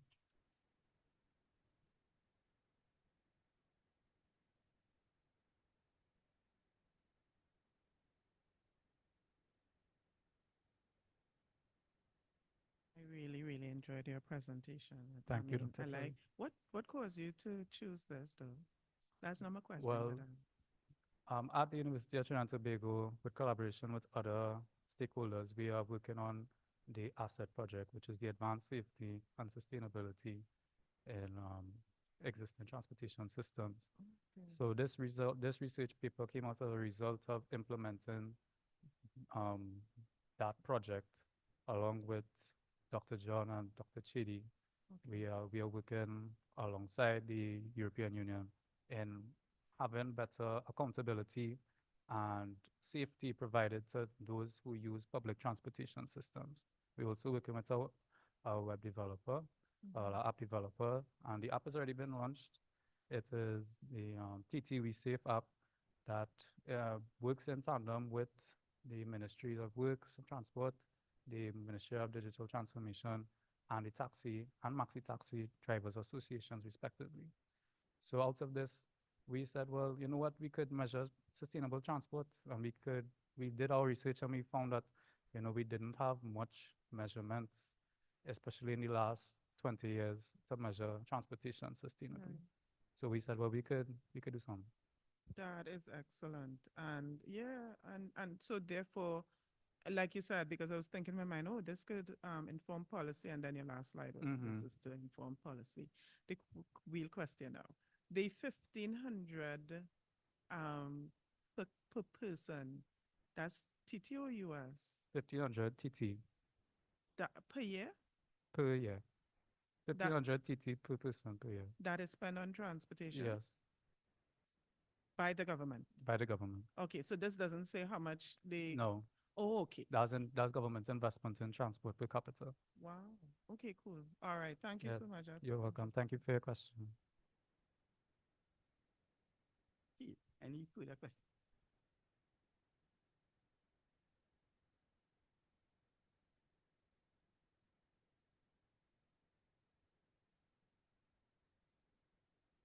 Thank you for your presentation. It really was very interesting. Thank you. Two questions. One, that number that you came up with at the beginning, of the number of productive hours lost in commute, Mhm. um, how did you come up with those numbers? That number was come up from a piece of literature that was published in January this year by the the United Nations Economic and Commission for Latin America. Okay. They used the approach where they calculated persons' salaries, the average person's salaries, and they used it in terms of time travel. And the time travel that was lost in congestion, they multiplied it respectively using an average of persons' salaries from various skill sets. And they Okay. came up with that that number. Okay. And well, I know you didn't have as much time to go through the SUTI model, Mhm. but is there any consideration in there for like a work a work from home sort of situation to complement the sustainable um, transportation It could or to be reduce the loss in productive hours? It could be in one of our recommendations, yes, in order to reduce the amount of vehicles that do commute daily. But we are looking at more of a public transportation and utilizing to get to have commuters choose public transportation in terms order to save time, reduce emissions, and yeah, that's the most important, and Okay. to ease our mental health. Okay. Thank you. Yes, thank you. Thank you. So I'd like to ask a question. Sure. Has this work been done anywhere in the world? Well, the SUTI model was developed in 2017 by the UNESCO, and it's very new, and it's only been applied in the Asian and Pacific region. It's never been applied in Europe or on this side of the world. Right, the Caribbean. Okay, thank you. Is this one question? I- I'll ask mine. No problem. Sorry. As we've seen globally, where infrastructure increases, right, for different public services and systems, Mhm. it tends to translate to like a increase in cost to the citizens or consumers. Could you see this being like a system that would increase the cost or decrease at the end? How would it translate to average commuters? Great question. So the SUTI model is really a performance index. It measures the performance of different aspects of the sustainability, the three pillars, and the transportation system. So by measuring the performance, we could then recommend to different decision makers and stakeholders that, okay, well, this is how we perform based on this holistic approach, and we could recommend that you implement these different things. So if they want to improve the infrastructure, they could have a more sustainable approach in improving the infrastructure that may also be economically beneficial to the average commuter. Thank you. We have a next one from Ethan.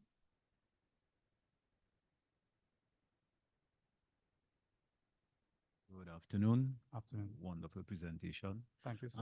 Just two questions. I would like to find out if any consideration was given as to how, within the local context, attitudes, subcultures, the local culture affects the efficiency of public transport.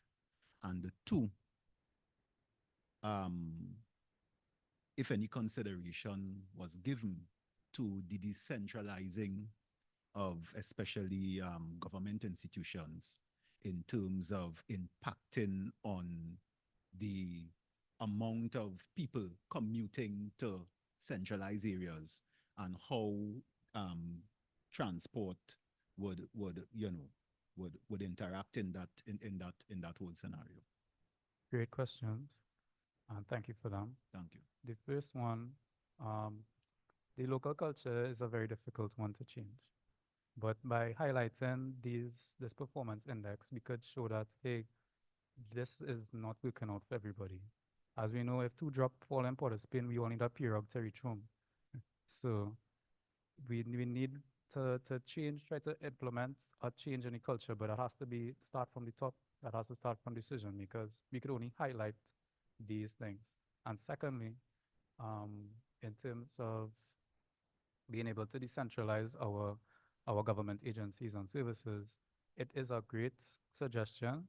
It is something that we are looking into. I didn't highlight it here in the interest of time, but it would help a lot in terms of the average commuter's travel time and economic cost. Thank you for your questions. Thank you. Thank you very much. Excellent presentation. Thank you. Thank you very much.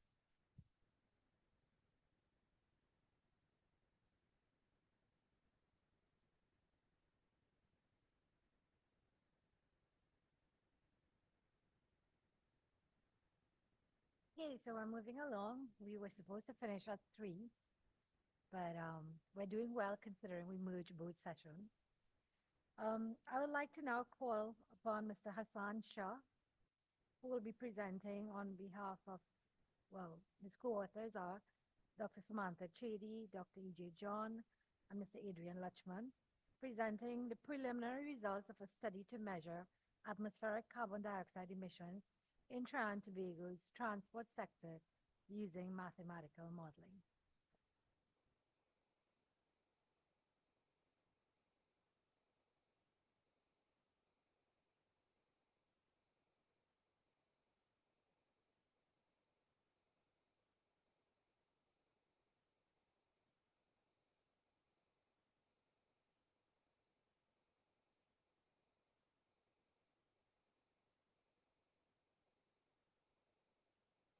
Good afternoon, everyone. My name is Hassan, and today I'll be discussing the preliminary results to measure and reduce carbon dioxide emissions in the transport sector of Trinidad and Tobago using mathematical modeling.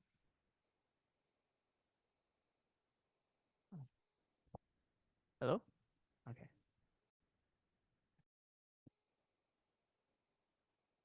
Right, so the purpose of this presentation is simply to illustrate two mathematical models that talks about the carbon emissions as well as traffic congestion from literature.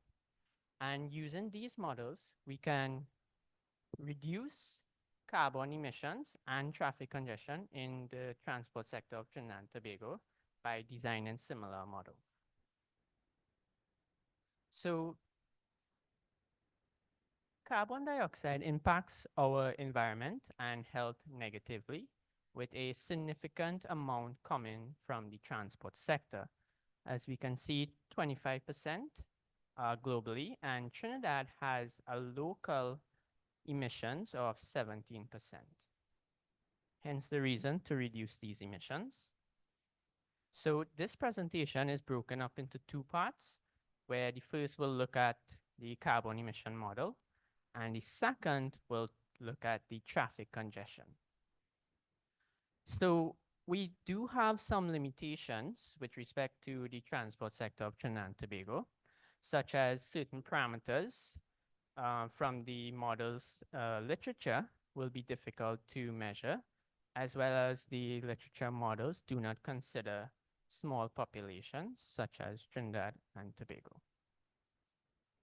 So now we have the governing equations of the carbon emission model, where we were able to use MAPLE to verify the results saw or found from the literature. And this model was studied by Donald et al. So now we will look at the validated results of this model. So upon solving the governing equations at steady state or equal to 0, we will have these 4 equilibrium points where the last one is too large to display. And E3 is given by this expression. Now we will linearize our governing equation using the Jacobian matrix, which will give us that result there. And now we will substitute each equilibrium into this Jacobian matrix. So E1 will give us this result, then E2, then we have E3, and E star will have the same matrix as the Jacobian, just with the star notation. So now we will take each of these matrices and obtain their characteristic polynomial to get the eigenvalues, which will give us information on the stability of the model solutions. So for E1, we will have this characteristic polynomial and these sets of eigenvalues, where the last one must satisfy that condition there in the middle in order for stability.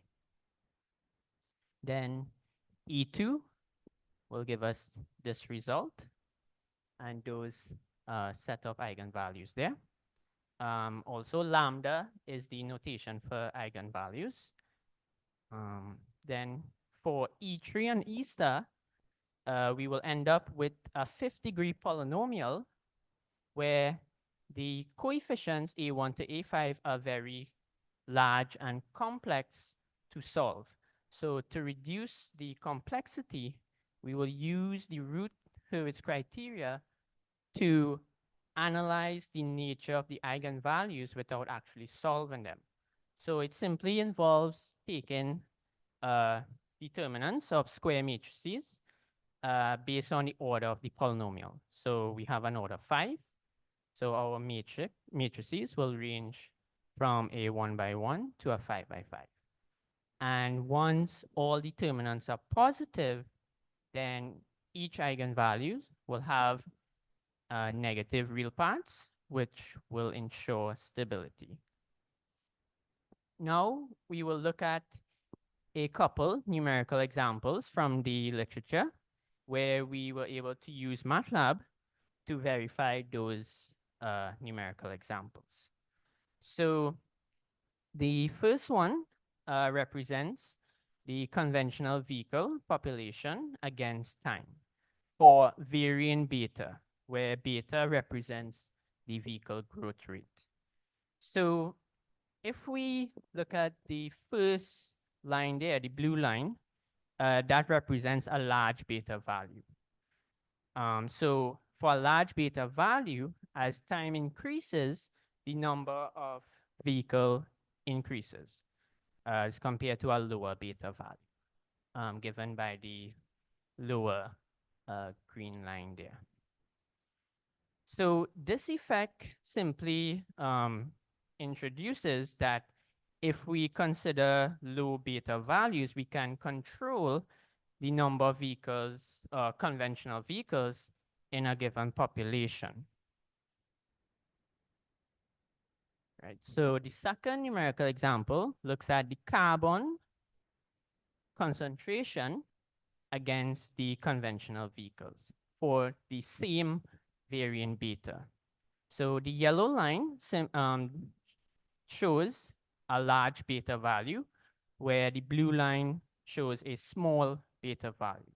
So if we consider a large beta value, we see that the number of vehicles increases, and this increases the amount of CO2 concentration in the atmosphere.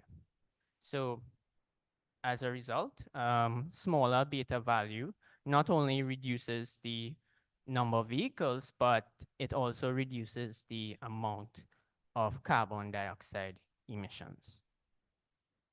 So for the second part, we will look at a different mathematical model that talks about the traffic congestion, and it involves using the SIR model, which stands for susceptible, infected, and recovered. So susceptible represents vehicles entering the streets. Infected represents vehicles that are stuck or congested in traffic. And R represents vehicles that are out of traffic. So here we have the governing equations for that model with an extra term called RE, which represents vehicles queuing at red lights.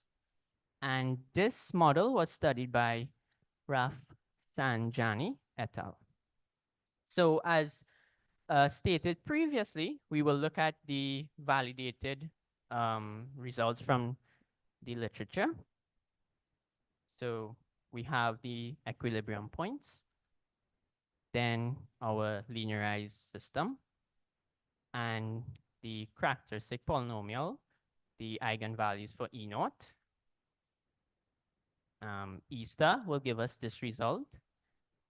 And the latter part of E star will give us a third degree polynomial, which again, we will use the roots Hurwitz criteria to analyze the nature of the eigenvalues. So with the SIR model, we have an extra term that is called the basic reproductive ratio, which simply tells us if an infection in a given system remains or not. And it is determined by these two criteria on the right-hand side. So if R naught is less than 1, the virus dies out. If it is greater than or equal to 1, it does not. So here, traffic congestion is treated as our infection. So now we will look at some numerical examples. So the numerical examples from the literature were validated using MATLAB. However, we have added additional numerical examples here. So we have a modified varied beta, where beta is the rate of vehicles passing a red light. So for time constraint, right, here we have the second example, which talks about a variant lambda from the model. So lambda simply represents the rate of susceptible vehicles becoming congested vehicles. So from the results, our validation of both literature confirmed the results studied, also corrected any errors encountered. We also saw that low vehicle growth rate reduced the number of vehicles and CO2 emissions. We also saw that high vehicle queuing rates at red lights decrease the number of congested vehicles at red lights, and low transmission rate values decrease the rate of susceptible vehicles becoming congested. Right? So from the literature, they have listed a couple strategies for CO2 and traffic reduction. So renewable technology, also reducing the number of conventional vehicles owned, improving public transport, different forms of transport such as carpooling, biking, also traffic signal optimization, etc. So for our future work, we can apply the SRM model to small traffic congested areas such as Trinidad, and we can introduce sensors to measure CO2 emissions and speed in certain areas of Trinidad and Tobago. So these are my references, and thank you for listening. Thank you for your interesting presentation. A lot more maths than I have ever seen. Any questions?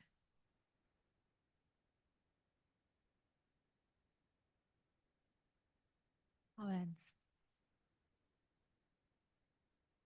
Dr. Kelly?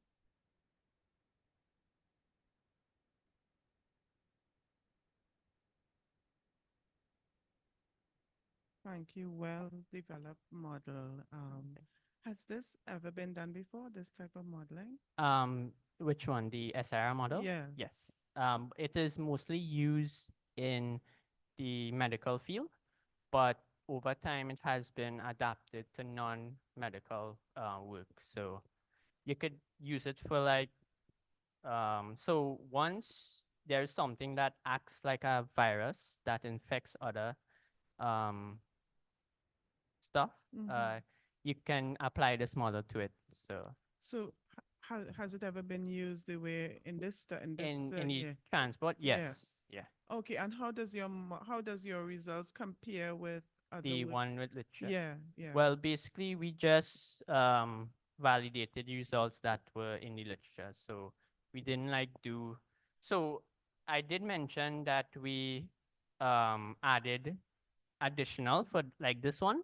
Yeah. So we wanted to see how well the model will respond to that. Yeah. So the beta represents the rate of vehicles passing a red light. So if we increase beta, more vehicles would pass a red light. So that could imply we have a proper or well-functioning traffic light system to reduce the buildup of traffic at a red light. And that could also reduce the stopping and going effect, Right. which could also reduce carbon emissions. Okay, as well. all right. Okay, yes, of course. Thank you.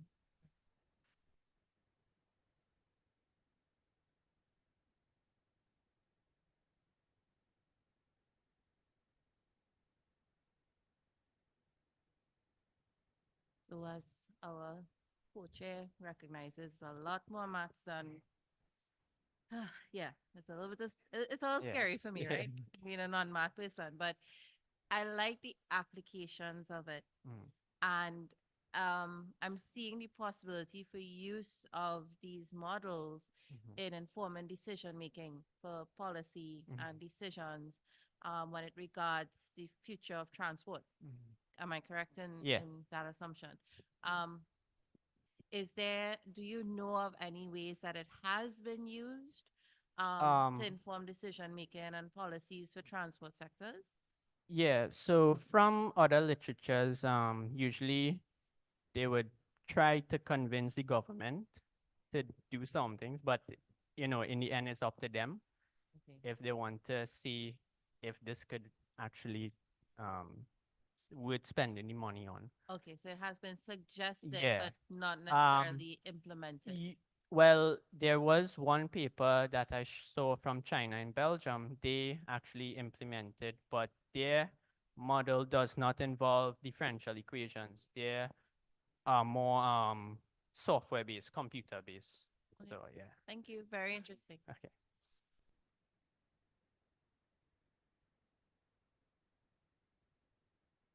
So I think this is very useful.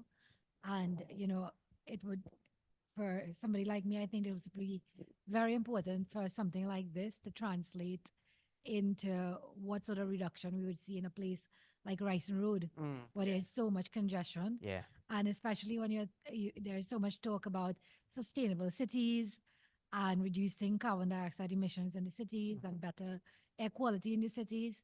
So I look forward to this progressing and being applied, for real solutions. Yeah. So thank you so much. And we are on to our final presentation that Dr. Baladin is going to introduce.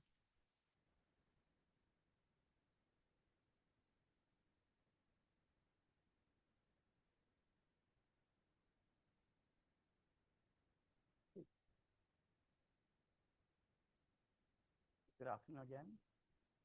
The next speaker will be Vishnu Amagam, and he will speak on the review of sensors used for pollution monitoring. Vishnu Amagam, review of sensors used for pollution monitoring in different aquatic environments. Vishnu?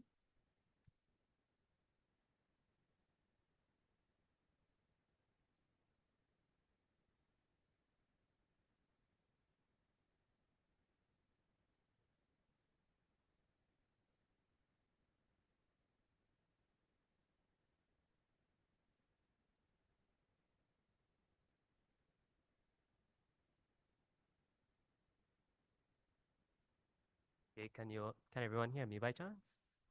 Okay, good day everyone. My name is Vishnu Armagam. I'm a former member of the Utilities and Sustainable Engineering Unit, and today I'm here to present to you on a review of sensors used for pollution monitoring in different aquatic environments. This paper was co-authored by myself as well as my supervisor, Dr. Miguel Jagasa, as well as my colleague, Mr. Mikael Rakal. So aquatic environments are often polluted.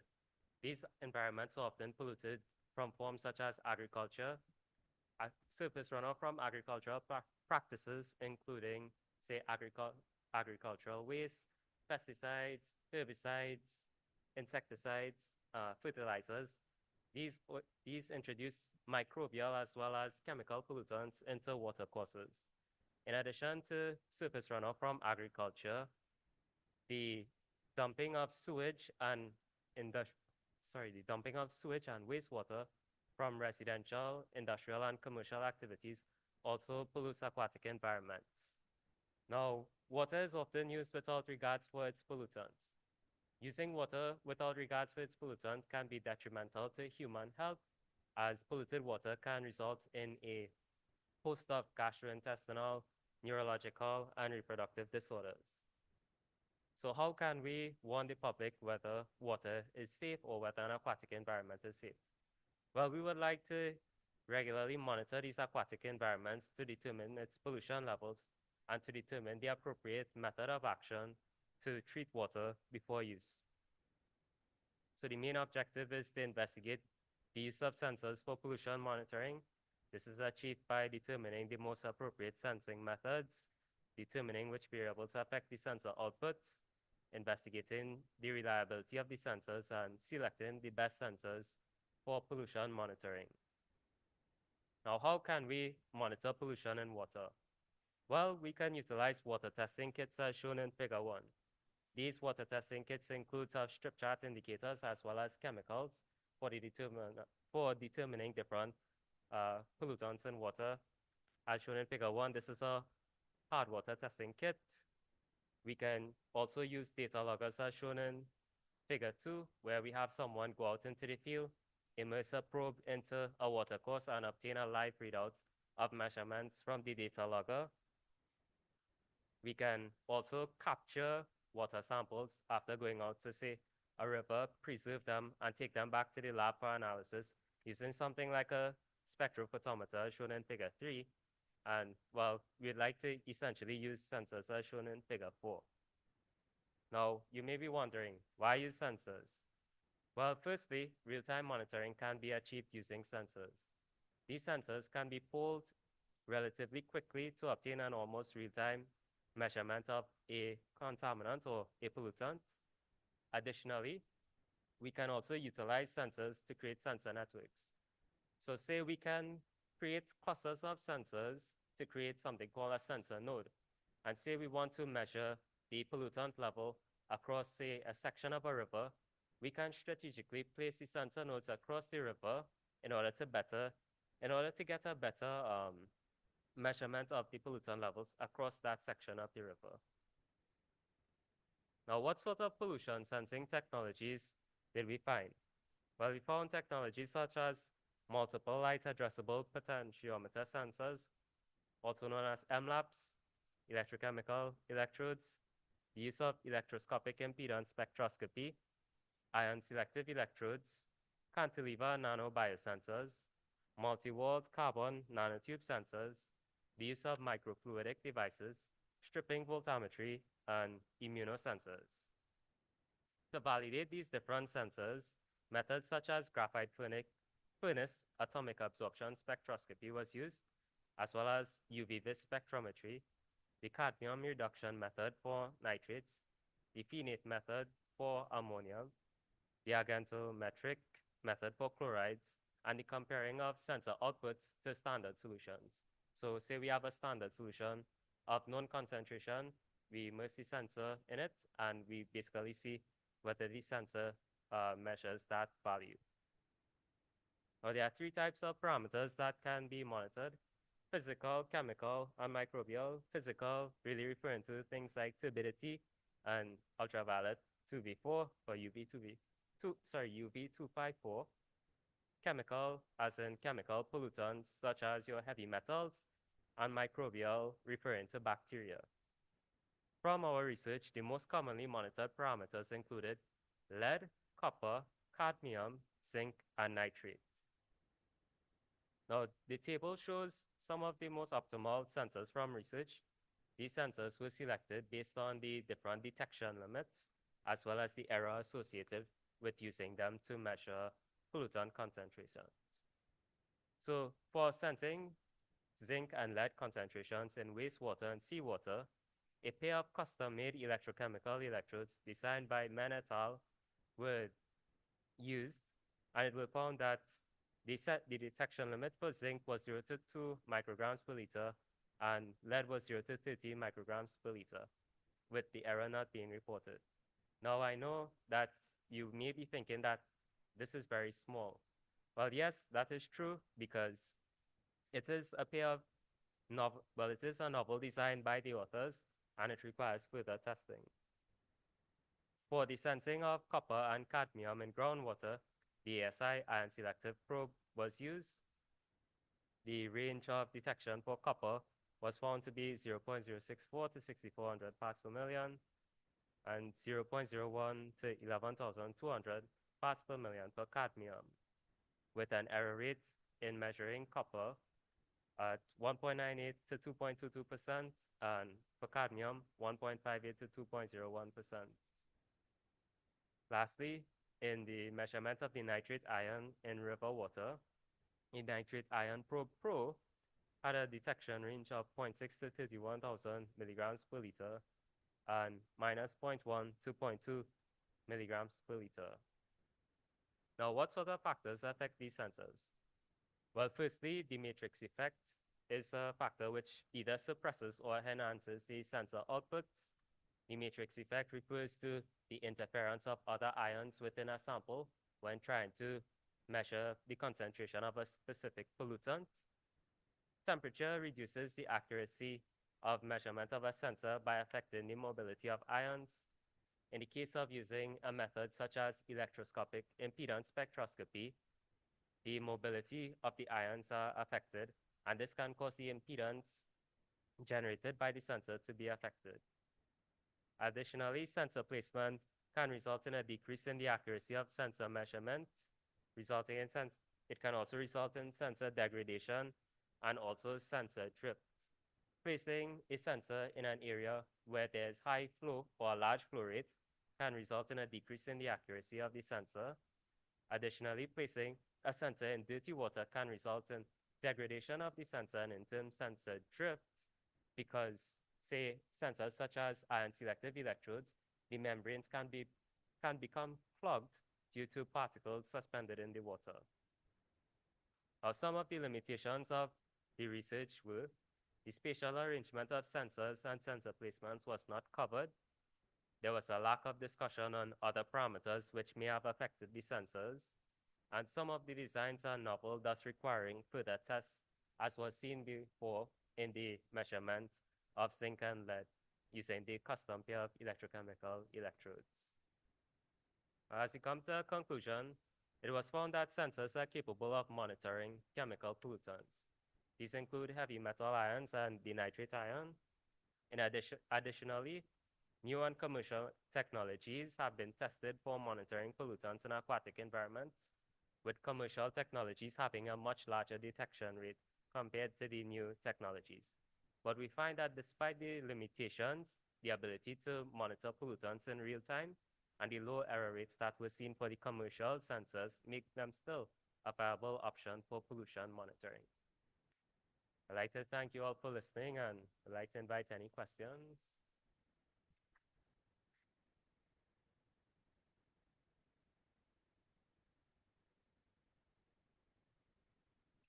Very interesting presentation. Any questions?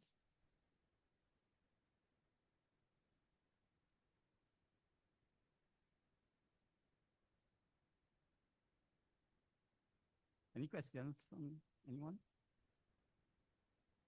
That's okay. No. Okay, Vishnu. Sure. I see you monitoring cadmium and lead and all those, right? Yeah. But what about the basic parameters like dissolved oxygen, temperature, pH, which is required for the quality of the water? Yes. And okay, answer on this. Sure. Yes, those other parameters are very important for the quality of the water. These parameters that were selected were the most commonly found parameters across the papers that we reviewed. Some of the papers mainly focused on designing, say, a custom sensor for zinc and lead. So that's why we didn't really cover going through pH, dissolved oxygen, temperature, total dissolved solids, but there are lots of commercially available sensors to monitor those parameters to ensure that water quality is safe for use. Okay. One more question because I want to keep it back. Measuring heavy metal, the sensor is just a screening, right? You know that? Yeah. Because the best thing to measure heavy metals in water is the atomic absorption. So was there any reason why you use sensors and not the actual instrument? Well, the reason for trying to go down the road of sensors was that when you have to go and take the sample and preserve the sample and bring it back to the lab, it can be a time-consuming method, as well as persons may not be able to go out there and consistently sample water. So we were possibly looking at a future method to say something in the future using these sensors to bypass that process of going out there and sampling the water, taking it back to the lab for analysis. So that's why we really wanted to go along the route of exploring sensors for heavy metal monitoring. Yeah, but you cannot sacrifice accuracy Definitely. of the environment for a quick screening test. For right? sure.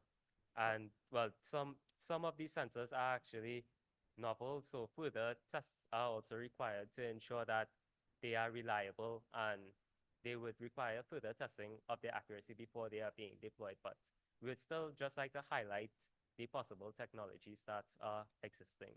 Right. I noticed in one of your tables, you had the value 0. Yeah, this one. Yeah. You ranged from 0 to 2.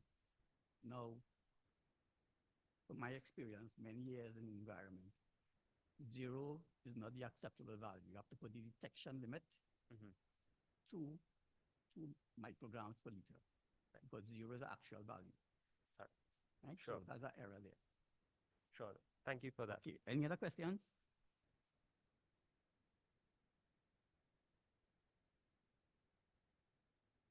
Okay. Before we go, I'd like to call Sarita.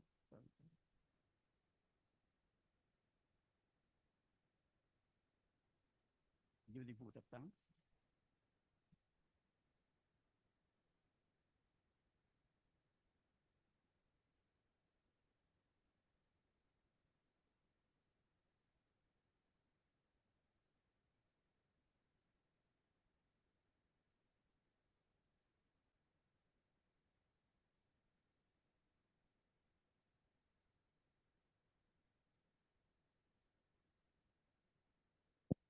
So thank you very much, Dr. Baladin. Before we do the vote of thanks, I would like to call on Dr. Kelly and um, Raleigh Hussain to do a presentation to the head of our organizing committee for this research symposium, Dr. E.J. John.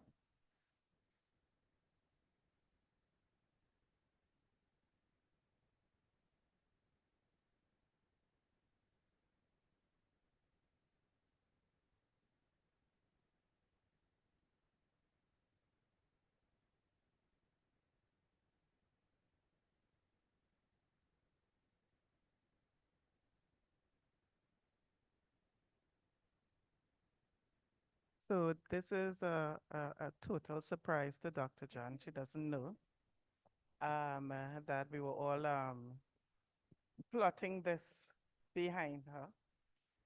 But Dr. John has led the team that produced this absolutely brilliant, that light is shining. Yeah, led the team that produced this absolutely brilliant 2-day session on, and might I say, on a zero budget. And so we want to just show our appreciation for the hard work and the excellence in, I mean, this is first world standard in terms of getting us together and hearing from each other and the research we do. So I want to show you, give you a small token of appreciation. And something else some of you may not know, but today is actually Dr. John's birthday. So we want to wish her happy birthday and to present, I think Rolly will help you with this because the box is probably the same size as Dr. John. So again, Dr. John, thank you so very much. We appreciate all the efforts. Thank you.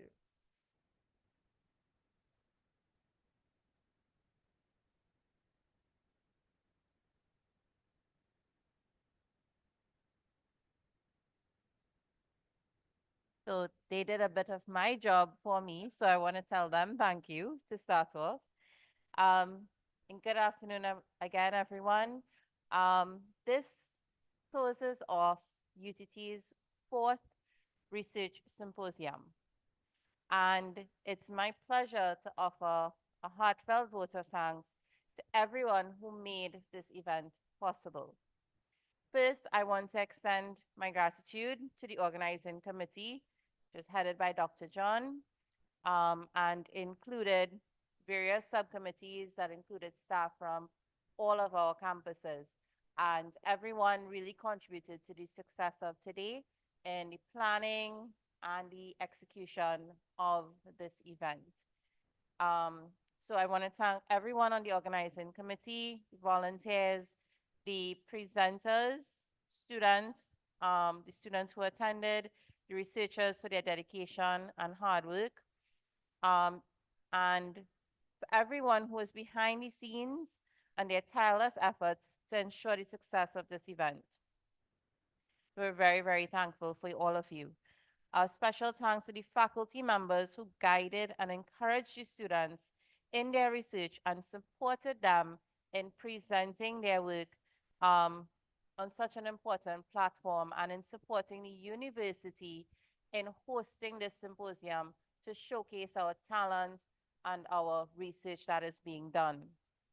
I would also like to express my sincere thanks to the Corporate Communications Department, all the ancillary and support staff here at NAPA, including our campus manager extraordinaire, Ms. Karen Tardy, who really worked hand in hand with us and pulled in favors and, pulled things out of her hat, really, to help us make this possible.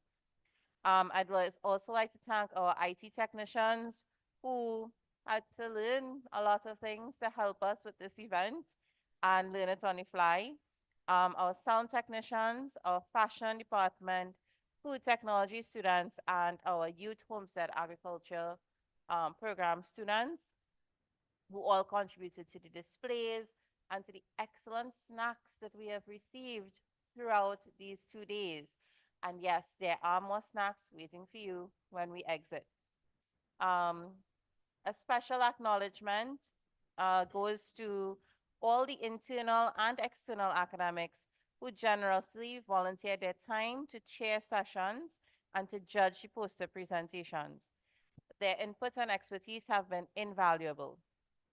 The symposium's themes are securing a sustainable and inclusive future through digital transformation, greening the economy through innovation, and health and wellness and the environment are all crucial topics for our future. I wish to thank all the participants and attendees. Your active involvement and curiosity have made the discussions more engaging and fruitful. I hope the knowledge shared here sparks further research, collaboration, and innovation, and that it is implemented to ensure a sustainable, inclusive, and healthier nation and world. Thank you again for your support, participation, and contributions. Safe travels, and we look forward to seeing you all at future events. And just to clue you in, the excellent snacks that await us are chicken arepas, wings that are very interesting flavors. I'm seeing chocolate coffee and spiced, and I believe sorrel bread. So I invite you all to participate in the snacks. You are welcome to mingle and look at the posters, continue looking at the posters and talking to our students and faculty researchers. If you choose to start making your way home, safe travels.